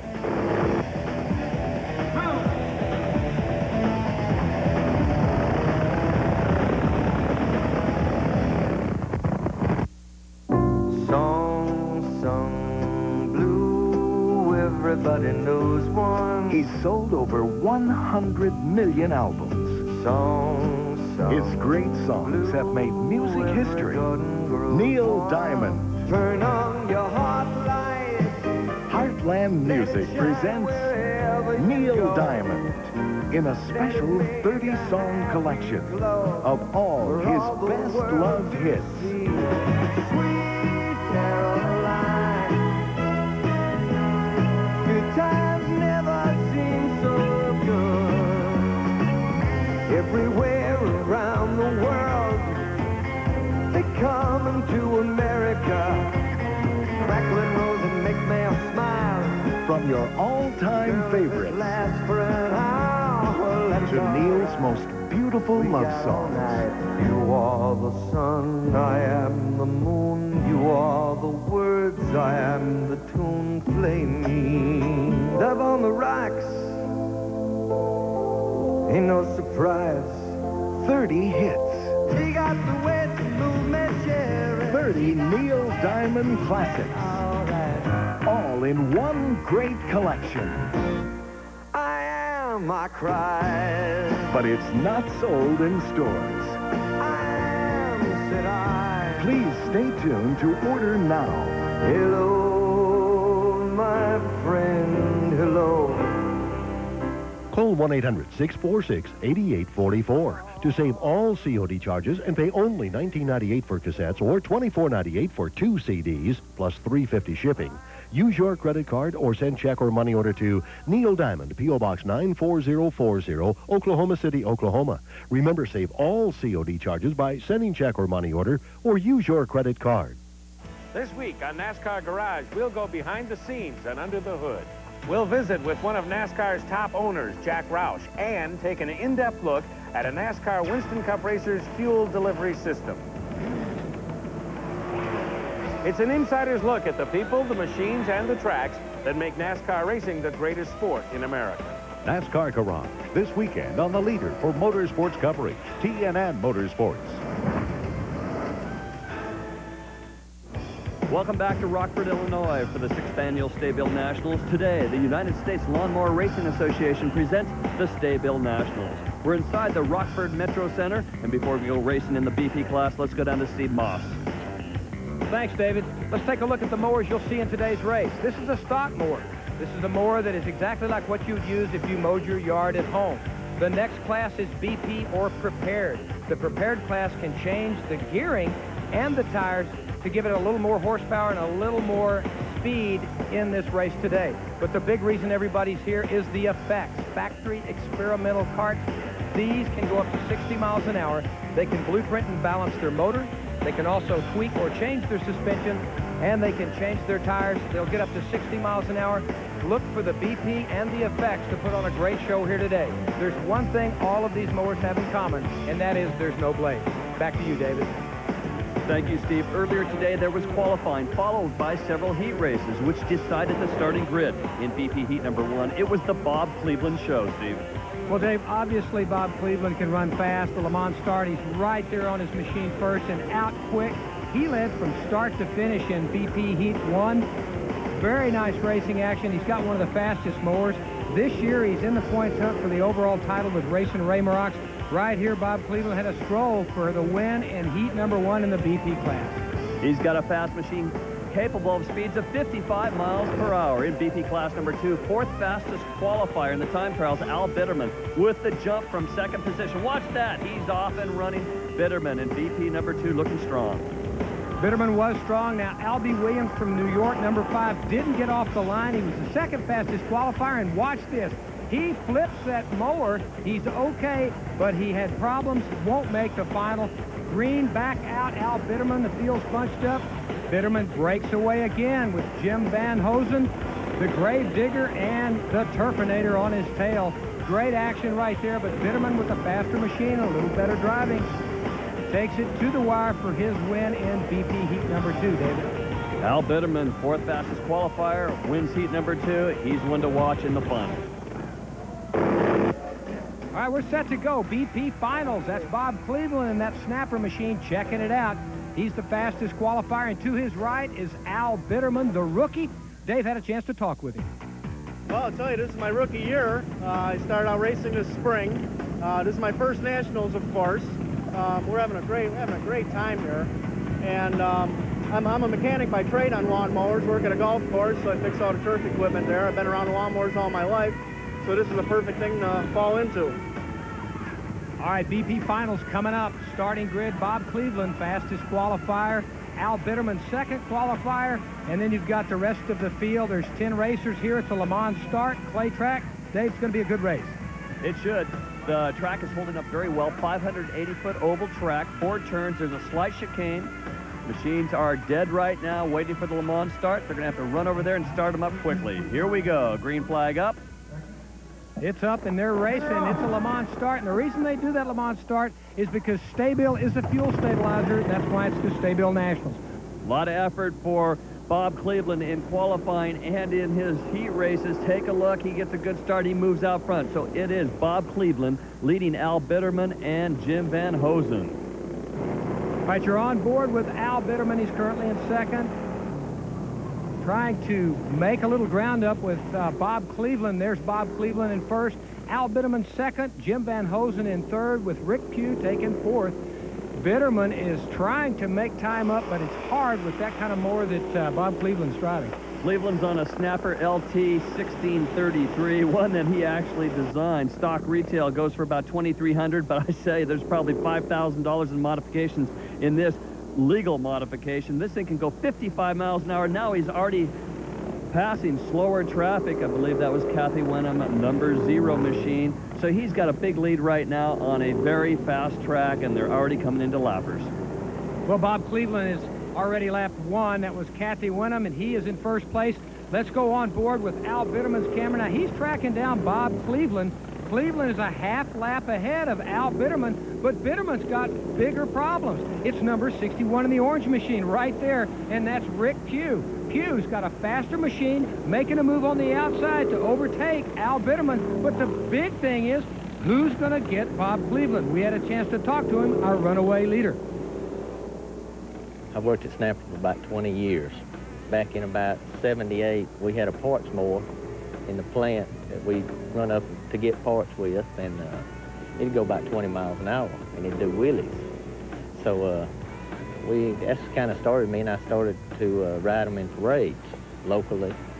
And over the years, I've built about 6 wheelie machines, different colors, and me and my brother-in-law and nephews, and after incorporate a few friends to ride them all, but we get parades and ride them. And then in the last 3 years, we've started doing pre-race shows over at the Atlanta Motor Speedway. And I've got a couple of mowers that go about 60, 70 miles an hour. So we have a good time with those. Plus, we get into the race free. Well, Steve, that's always important, getting into the race free, getting a good parking position. But better yet is racing, and right now Bob Cleveland is doing what he does best, making his way through lap traffic and passing, I believe, Racing Ray Marox, who is currently fourth. A lot of traffic out there, and most everyone is lapped. Our leaders, Bob Cleveland, Rick Pugh, and Al Bitterman going at it. So Bob Cleveland is still leading and passing everybody at will. He's got the Gravedigger to contend with right now. Bob Cleveland is mowing them down, Dave. He sure is. We're on board right now. Take a look. He's passing people to the outside. Several people going down several laps. Bob Cleveland out of Locust Grove, Georgia, making fast work out of everybody on this field and getting a couple wheels in the air. Rick Pugh is in second and Bitterman hanging on for third right now. This man has traveled 85 miles an hour on a lawnmower in front of a huge crowd at Atlanta Motor Speedway right now. This machine will go 55 miles an hour, but I think it's topping out about 40, 45 on the fastest portions of this track. All right, he's getting ready to lap Jim Van Hosen right there. He is now virtually lapped. Oh, everybody in the field, and Van Hosen goes down, couldn't keep the line, and Bob Cleveland continues as Jim Van Hosen gets back on his mower. The machines here are similar to the ATVs. Again, no seat belts, no roll bar. You just get thrown off the machine. Pushing the machine through just wouldn't make the turn, way too much speed, and you can see the front end was light. And not a good thing. Caution flag comes out, and tough luck for Jim Van Hosen out of New York. Ken Spilecki, he's out of the race, number 81. He had the Turfinator. The Turfinator's turfed out, and here comes Bob Cleveland and Rick Pugh and the rest of the field under green. Green flag is good for a couple people like Rick Pugh and Al Bitterman. Gives them a little chance to bunch up on our leader, Bob Cleveland. The rest of the field chasing down Bob Cleveland and Rick Pugh. Pugh and Cleveland, now when they're together, they drive pretty well together. They stay within, I'd say 15, 20 feet because both mowers are set up pretty much equally. But, boy, when they get in lap traffic, Bob Cleveland can really drive. Take a look at that. Two wheels in the air all the way around that turn. Bob Cleveland, our leader. Now, Cleveland said he wanted to pass on the outside because he set his mower up. He's got a great transmission and rear end to pull through the corners, and that's what his mainstay is, as you see two wheels off the ground. Watch Cleveland when he goes around these corners. He just doesn't lose power. And his throttle is on the steering wheel. Take a look. His right hand throttling, left hand pulling on that steering wheel. Two wheels up in the air. He's a big Rusty Wallace fan, big NASCAR fan. You know, he said, Dave, he said Rusty Wallace wouldn't get on that lawnmower at the Atlanta Motor Speedway. He said, there's no way I'll get on that lawnmower. But Bob asked if he could get in his car, and of course Rusty said no way. And again, our leader's Bob Cleveland, but he's being slightly pressured on the same lap as Rick Pugh, number 61 out of New York.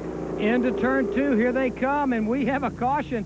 The Gravedigger is high-sided a hay bale. I don't know how he did that. That's pretty hard to do.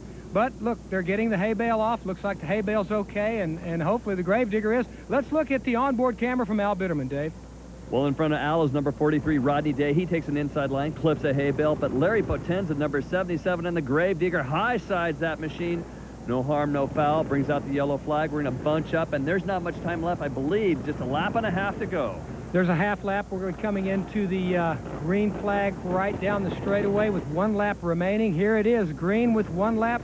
Bob Cleveland, Rick Pugh have 1 lap to go, and that's Cleveland with a runaway. It looked like Rick Pugh didn't have it in gear or wasn't properly set, and he's not happy, can't figure it out. And Bob Cleveland, around turn 3 into turn 4 and down the straightaway, takes the checkered flag, Dave.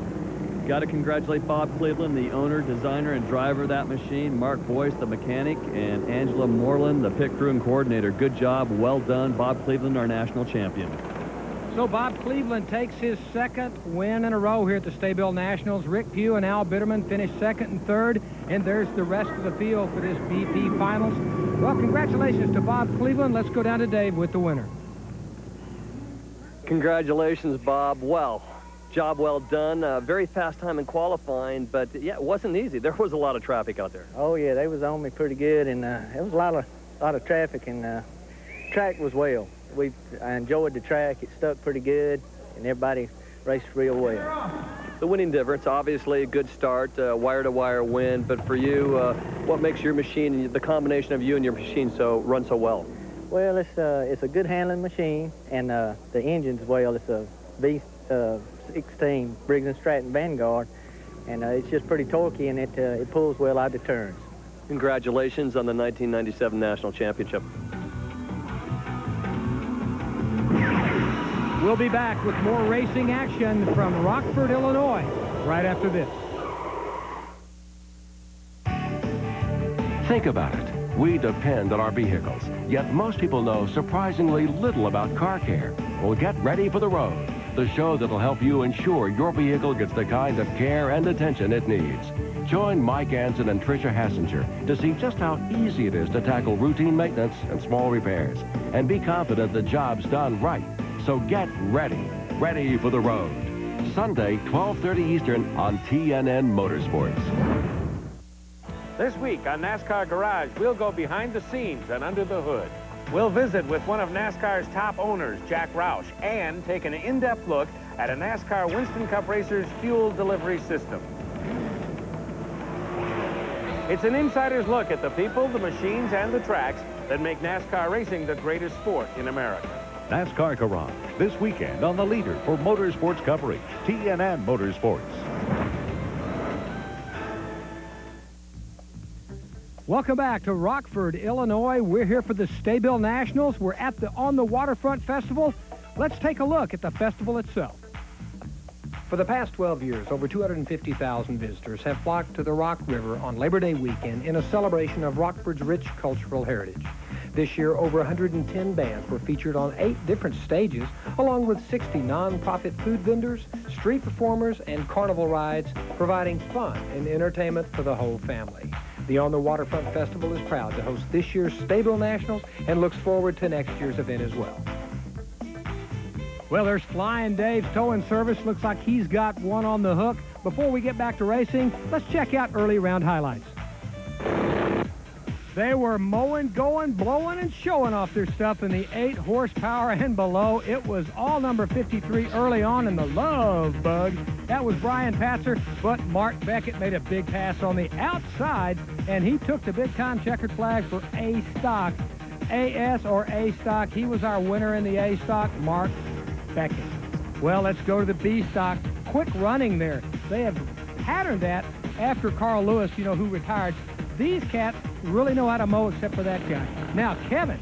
The man is Kevin Carmichael in number 5. Had a guy on his rear, but he staved him off to take the big checkered flag in the B stock. Kevin Carmichael, the winner in B stock. AP running faster than life. Mowing everybody down was number 11 and number 16. Kurt Swingle from Wisconsin in the number 11 machine took the checkered flag for the AP win. All right, the effects are coming up, but before we go back to racing, let's go inside the Metro Center and talk with the man with the big hat.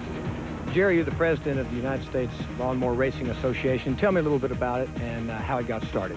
Oh, we started about 5 years ago when we heard about racing over in England. And I got my boss to send me over there to check it out as a publicity stunt for STA-BIL Fuel Stabilizer. So we had a great time in England. And we also went to the race and saw what was going on and got the rules and brought it over here. And next thing you know, we're going crazy. Well, we started out in the fairgrounds up in northern Illinois with about 1,000 people watching us. And next thing you know, we've got 8 races this year. We're probably going to have 12 next year around the country. Jerry, a lot of people have told me that you're a little goofy. I haven't seen that yet myself. Can you kind of explain that? Goofy? Me? You talking to me?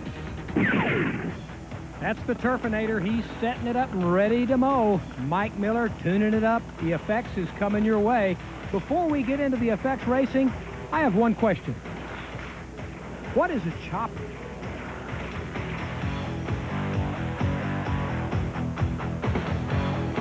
Is it a helicopter? Maybe a Ginsu ship? Or a set of chops? Is it a horror hero? No, it's none of the above. It's the Dixie Chopper, the world's fastest riding lawnmower. It'll go 60 miles an hour. It's powered by a 150-horse multi-fuel Chinook turbine helicopter motor. The Dixie Chopper commercial version will mow a football field in 13 minutes or comfortably 4 acres in 17. It's definitely a mower you can't refuse. Well, the paddock area is happening. The Effects Finals are coming your way. You know, last year in the STA-BIL Nationals, Inside Edition's Rick Kirkham thought he would try his hand at lawnmower racing.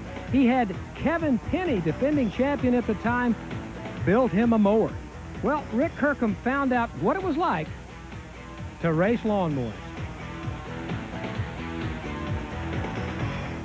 This is the first time I have ever been on a racing lawnmower in my entire life. First time I've ever been on a riding lawnmower, period. Well, Rick had a good time taking everybody out. He had quite a few hay baths, and he learned that lawnmower racing is not as easy as it looks. Hay bath number 1.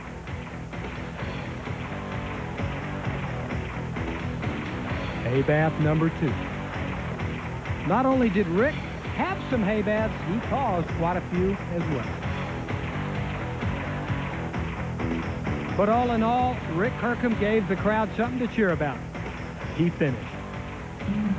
I'm a corn-fed beef lawn mowing crazy American, and I'm proud. Thank you. Coming up next, the Effects Finals. Stay with us.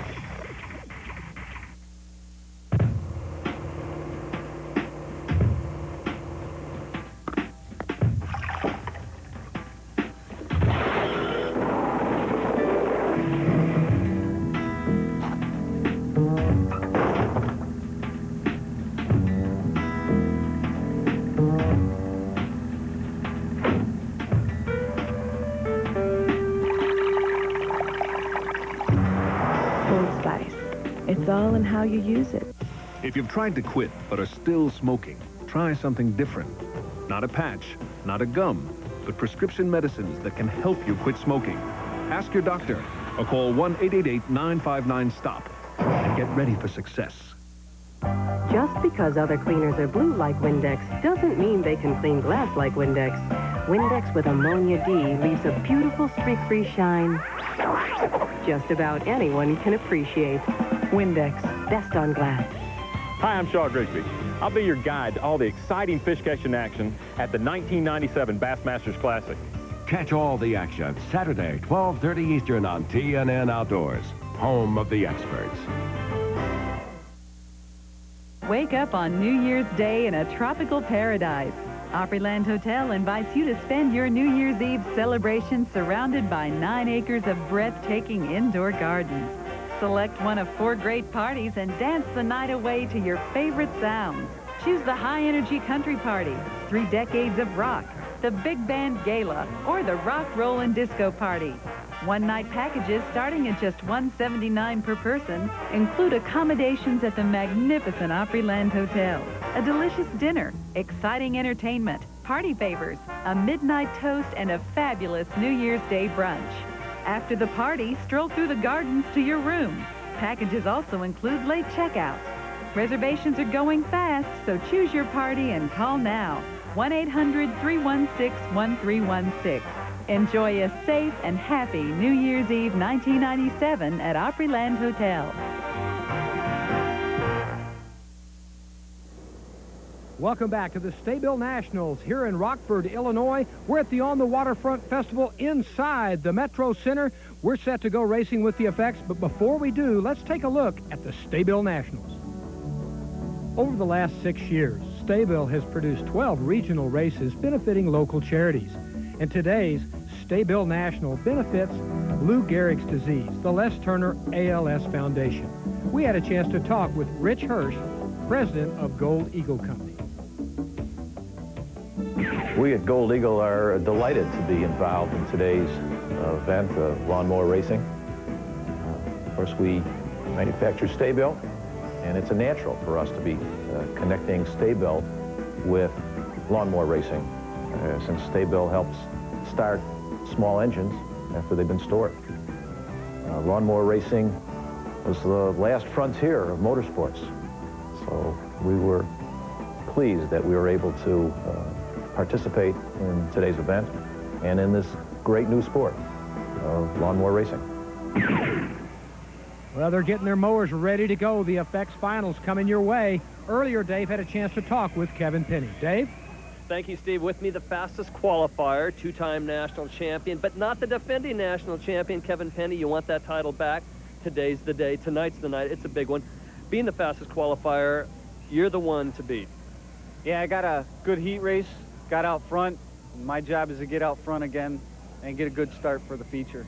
Okay, other than a good start, you know there's one other thing you've got to do. When you're that fast, you're going to have some traffic? Yep, you'll be coming up on slower traffic, and that's where other guys can make up some time, because I'll get slowed down should this guy have the better line, and if I got to go around someone like I did to Chuck Miller, you can pick up some points and move up some spots. I think the term, Steve, is mow him down. Kevin Penny plans on doing that today. Back to you. Well, there are the brother Van Hosens, and they're trying to get that mower back together for the FX Final. Before we get to the FX Final, let's check out the heat races. Earlier today, in heat number 1 in the FX, it was Kevin Penny and Chuck Miller battling it out in this 15-lap heat final. Chuck Miller took the lead for at least 8 laps, and Kevin Penny, trying to get around him, had a hard time until they got to lap traffic. That's where Kevin Penny made his move. Chuck Miller gets hemmed up in lap traffic, allowing Kevin Penny to go to the outside and take over the lead. And that's all Kevin Penny needed to take heat 1 in the FX Final. So Kevin Penny and Chuck Miller 1 and 2. And you see Robert Bostick, number 96, with a bad tire. Kevin Penny takes heat number 1 in the FX. FX heat number 2, it was all Mike Miller. He led from start to finish. Earlier in the day, he was our second fastest qualifier. He's got that Hedgehog, number 16, mowing quite well. Jim Van Hosen had a problem, but no problems for Mike Miller. He takes FX heat number 2.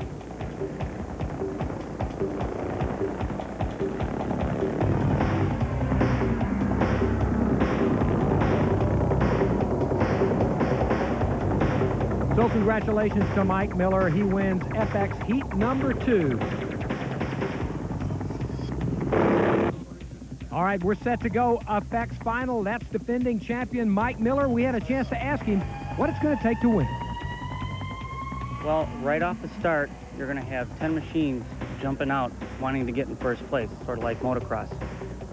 The first corner is going to come up in about 50 feet, and you're going to be sideways going into that.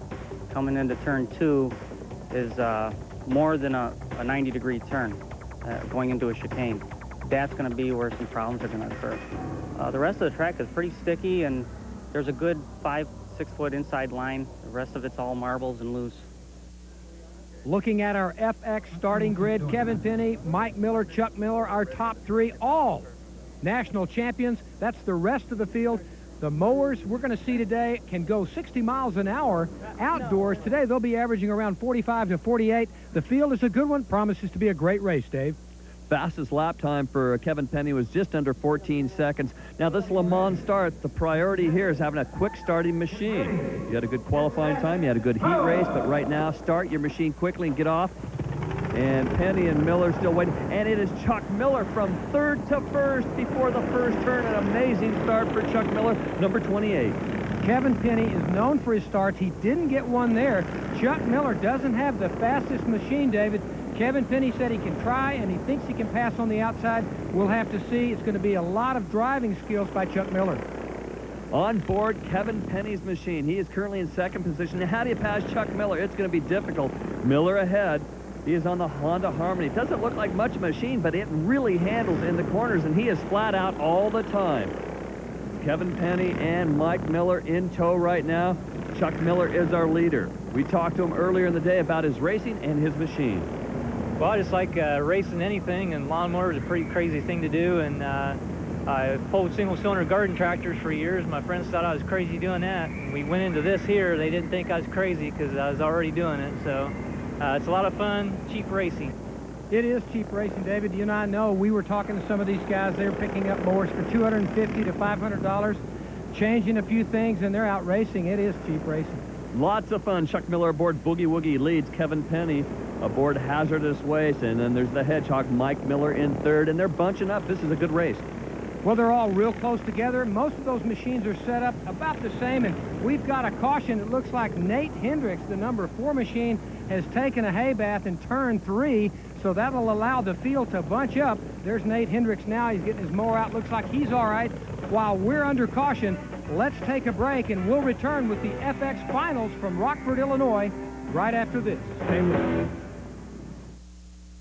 The man, the music, Roy Orbison. Pretty woman, walking down the street, pretty woman. One of the most influential figures of the rock era.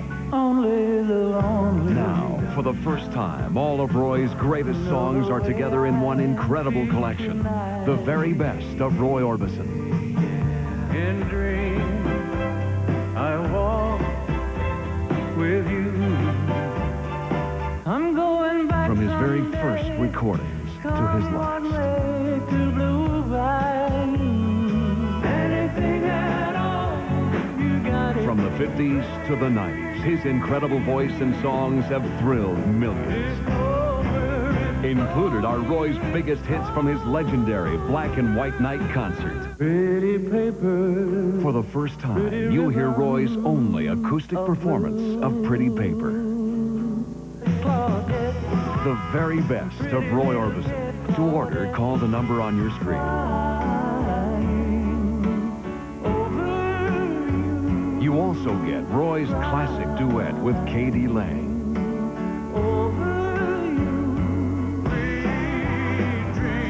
This is the most complete Roy Orbison collection ever assembled, including songs not found on any other CD. The very best of Roy Orbison. Order yours now by calling this toll-free number, available on cassette or compact disc. Roy Orbison, the legend lives on. To order the very best of Roy Orbison, call the number on your screen, or send check or money order for $15.99 for cassette or $17.99 for CD, plus shipping and handling to the address above. Rush delivery available. The very best of Roy Orbison is not sold in stores. Call now.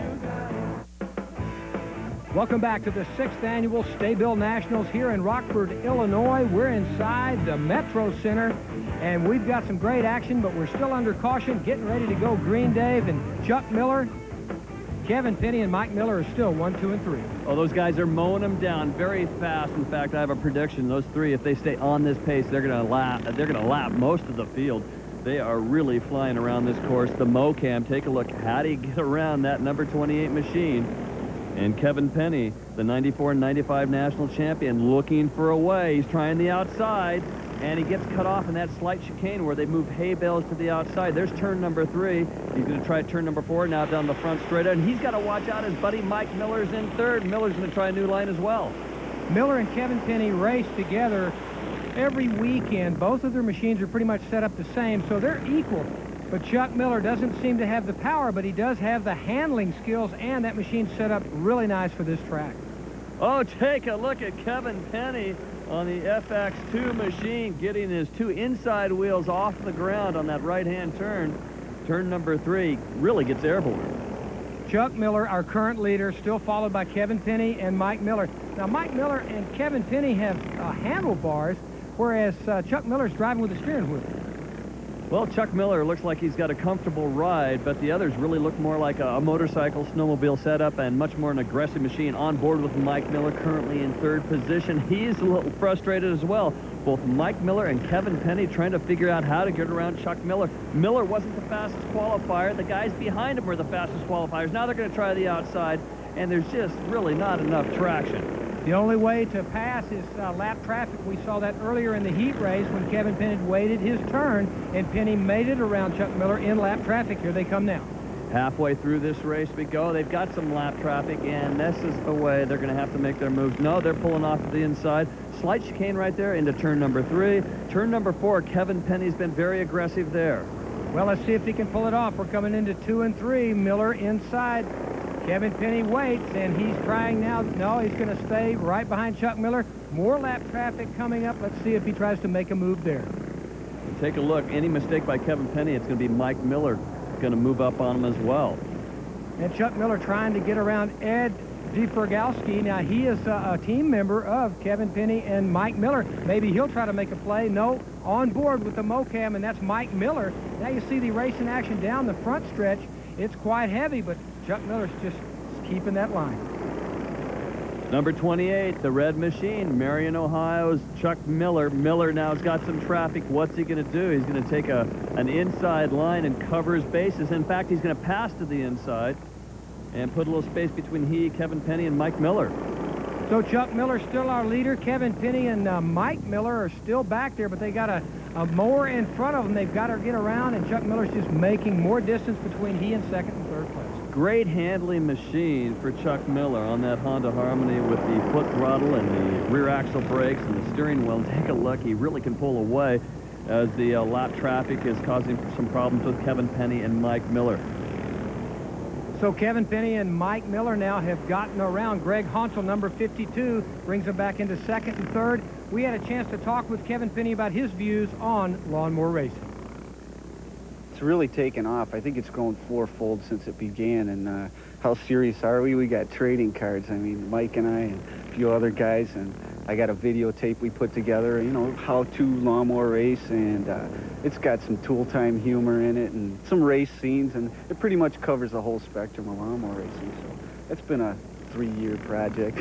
Finally got it done. Well, he's hoping to get around Chuck Miller. That's his main goal right now, he and Mike Miller, and it's not happening, Dave. It is not. Chuck Miller taking that inside line and making it very difficult, especially when they try to make the move in turn number 2 that comes to the narrow part of the track, which is kind of like a chicane right there. And look at slower traffic. He makes the inside move. Chuck Miller really has this race under control. Unless there's any problems, it's going to be Miller. But look at Kevin Penny and Mike Miller right now. Mike Miller's pushing Kevin Penny. Both are pushing each other. They're trying to get around Chuck Miller. Mike Miller making a move on the inside. Can he do it? No. Kevin Penny cuts him off. Chuck Miller still our leader. 1, 2, and 3. Great racing action. The rest of the field are way back there. The 96 national champion is Mike Miller. FX16, he is in third position right now. Now watch him. He's been trying an outside line. A lot of traffic. Mike Miller goes to the inside, looks to the outside. He's trying to make his move here any second. There's his outside move. Miller to the outside with that backpack on. One more time. They're lapping this track in less than 14 seconds. Look at the traffic. He makes the move, just about takes over the lead, and comes off his machine. David, it was hard to see. I think we'll see it in the replay as he tries to get it started and get back into this race. As he went on the outside, actually passed Kevin Penny and was making a move on Chuck Miller, but the slower traffic, he had to slow up, and he ran into Chuck Miller. Take a look, top of the screen, the yellow machine. He pulls alongside the leader, and there's nowhere to go. Lapper in front of him and the leader to the left, and actually he bumps into the leader's rear tire and gets thrown off his machine. So Kevin Penny, his point of view, Mike Miller was equal to Chuck Miller, but he just had to slow up for lap traffic, tried to pull out, and he goes flying off that mower, and he's now back in the field. We're under caution, and it looks like we're going to end this race under caution, and Chuck Miller is our winner in the FX class with Kevin Penny and Mike Miller finishing second and third. Great race, but a disappointing finish. Very disappointing for Mike Miller and Kevin Penny, who wanted to race right up to the checkered flag. They said, hey, we don't want to finish under the yellow, but it did. Congratulations to Chuck Miller. Kevin Penny takes second, Mike Miller takes third, but Chuck Miller, his third national championships, 92 in the BP, 93 in the FX, and today. Let's go down to Dave Stanfield with our winner. 93 FX champion, 97 FX champion, long time coming, and it wasn't easy, and it was a great race. I had Kevin Penny put up a good battle for me. I was tense the whole time. I could hear him back there. I knew he was there, and one mistake, and he'd have been around me instantly, and he'd been long gone. Let's start at the beginning. Now, wasn't the best qualifying. You weren't the fastest out there in single lap qualifying. You started third in the Le Mans start. The Le Mans start, definitely a key to a good run. Definitely. You got to have a good start to get out. When we went across the line, we were about even. I pulled him to the end of the straightaway, which I'm known for. we tuned on the chassis a little bit to make it corner a little bit better, and I found a few spots where to hit that helped me out, so it took what it took. Well, congratulations, Chuck. Back to you, Steve. Thanks, David. Well, looking at our BP final results once again, Bob Cleveland over Rick Pugh. And our effects, it was Chuck Miller over two-time champion Kevin Penny and defending champion Mike Miller. Congratulations to all of our competitors today, and especially Chuck Miller. Well, that wraps it up here at Rockford Metro Center here in Rockford, Illinois. The STA-BIL Nationals are in the books. Dave, great racing action. Your final thoughts? Well, Mr. Cleveland, no surprises there in the BP class. However, Chuck Miller in that FX class, not the fastest racer all day long, but a good Le Mans start led to a good finish. All right, for David Stanfield, I'm Steve Moss saying so long, everybody, from the Metro Center here in Rockford, Illinois. To learn more about the STA-BIL Lawnmower Racing Series and to become part of this new and exciting grassroots motorsport, call the United States Lawnmower Racing Association. Or check us out at our website.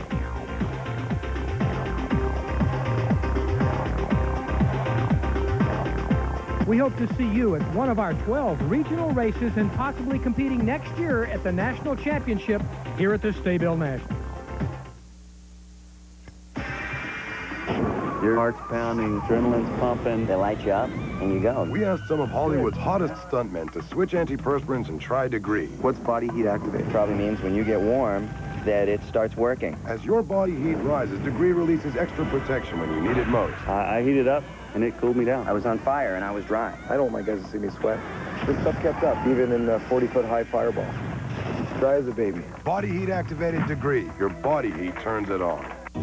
Look at this puny glass. Mom, orange juice is one thing that's good for my heart. No fat, no cholesterol. 100% pure Florida orange juice. Are you drinking enough? Albert, don't drink out of the jug. I'm not. Has frequent heartburn been a persistent problem for you? Have you treated it but still suffer on 2 or more days a week? Do you keep getting heartburn even though you've changed your diet? Your heartburn may be due to a potentially serious condition called acid reflux disease.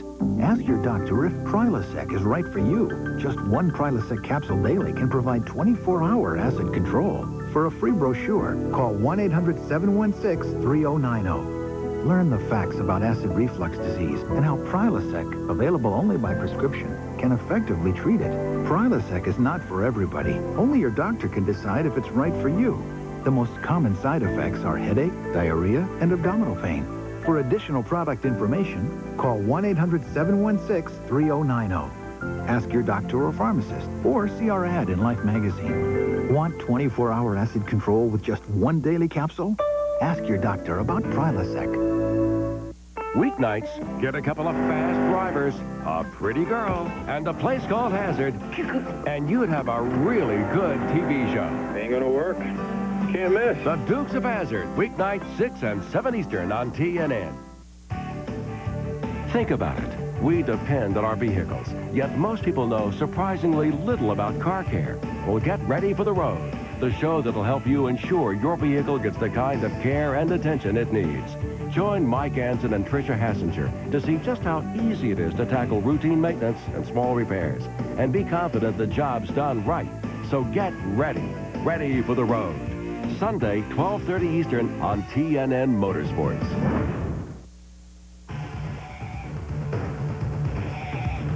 Time to do it. Well, it used to be a weekend chore, but now it's a competitive sport, folks. It's the lawnmower races. We've been highlighting them for you. I hope you've enjoyed them. A lot of guys probably getting as much of new ideas, crazy, wild things in their heads, but we got some guys outside in the parking lot. There they are.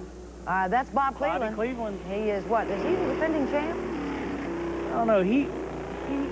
I believe he we're is. gonna time him. All right, check this out. We're going to time him, and he's riding a 16-horsepower Snapperizer XLT, of course. He's getting a little loose in the corner there. Oh, he is? Well, it's a little wet out there.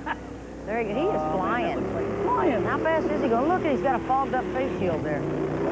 All right, one more lap. Here he goes. How quickly can he go around?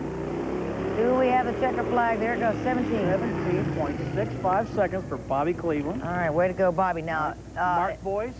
His partner, Mark Boyce, is going to be on an 8-horsepower red snapper, they call him. Now, there is a weight difference in these two. Bob weighs about 180 and Mark weighs about 230. And half the horsepower. Half the horsepower, yeah, I guess that makes a big difference there.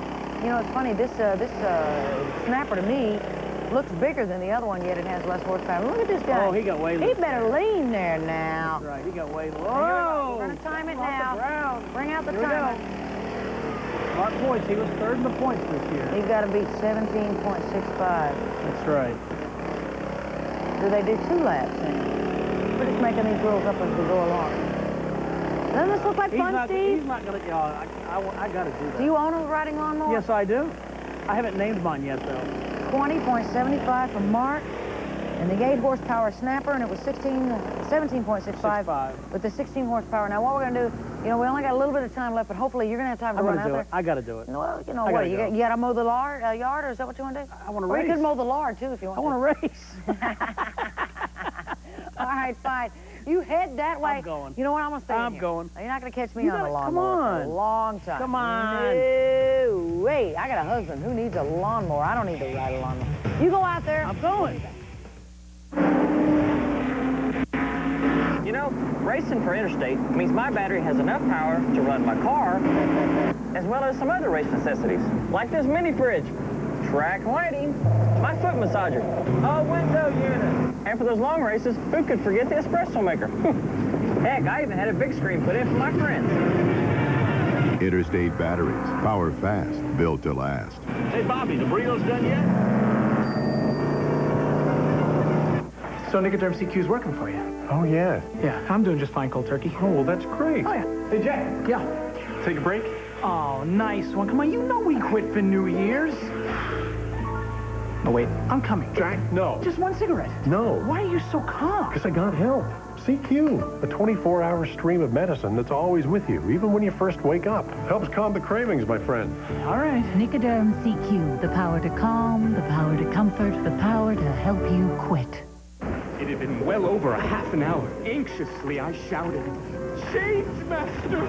Change! Hurry, hurry! Change! Change quickly!" A quick change in less than 30 minutes? What do you think this is, that new GM Goodwrench Service Plus? I'm not frightened by slow oil changes anymore. 29 minutes or less, or the next one's free. New GM Goodwrench Service Plus. Like Master says. The plus means better. Call for the select GM dealer near you. Just because other cleaners are blue like Windex doesn't mean they can clean glass like Windex. Windex with Ammonia D leaves a beautiful streak-free shine just about anyone can appreciate. Windex, best on glass. Just hold this and you know you're going to get a close shave. Remington introduces the new shape in shaving. The angle to the face, just right. Can't believe I'm in love with an electric. But look at this shave. Remington's new dual microscreen, built to shave incredibly close. And they guarantee it. Back here for your 3rd edition highlight show, Motor Madness. Katie Haas here, my partner, of course, you know, manly man that he is. He went outside to take a ride on that big, bad 16-horsepower lawnmower that they have out there. Owned by Bob Cleveland. I want to thank him for bringing all these freebies for me. The STA-BIL hats, the snapper hats, the various bumper stickers and stuff. We'll hand them out to the crew. But let's go outside and see if Steve can beat this time that we have on Bob, which he went around our track at 17 seconds, .65 on the snapper riser, the 16 horsepower, the customized BP. Unfortunately, you know, Steve has never been on a riding lawnmower in his life. Really? And especially one with a throttle. And he's having a big time. He almost ran into the snapper truck a minute ago, but there you go. Pop that wheelie, cowboy, ride him. He's got it. All right, yeah, we got his lap time going now, Steve. This is it, buddy. He can't hear me, but it might be good. Here he goes. He's going around the track. Don't hit the snapper truck. Lean, Steve. Lean into that. There he goes. He's going. He's got, well, that's 15, 6. It's actually 16 horsepower in there, but you really can't tell. He missed all of them. Way to go, Steve. All right. He made it around 24.20. Great way to end the show. Thank you, guys. See you next time. Motor Madness, brought to you by Glavel Luxury Vans and Trucks, the choice of top NASCAR tracks, teams, and drivers, and the official van conversion company of NASCAR. Call for a dealer near you. Race fans, you make the call. New LCI residential long-distance customers receive 30 minutes of free domestic calling and the World Card Plus calling card featuring participating drivers. Don't delay. Call now 1-888-TEAM-LCI. Subscribe to Stock Car Racing Magazine at the low introductory price of $14.97. Call toll-free 1-888-9-STOCK-CAR. Save 68%. Toll-free 1-888-9-STOCK-CAR. Lighting for tonight's event provided by Musco International. Drivers, race teams, and race fans, the 1998 Team Simpson Racing Catalog is now available. For more information, call 1-800-71-RACIN or visit the Simpson website at simpsonraceproducts.com and join Team Simpson today. Go behind the scenes with Ernie Irvin in the exclusive video documenting his triumphant return to racing. Gladiator and Universal Luxury Vans, the official van of tracks, teams, and drivers throughout the NASCAR world. Call 1-800-445-2825 for a dealer near you.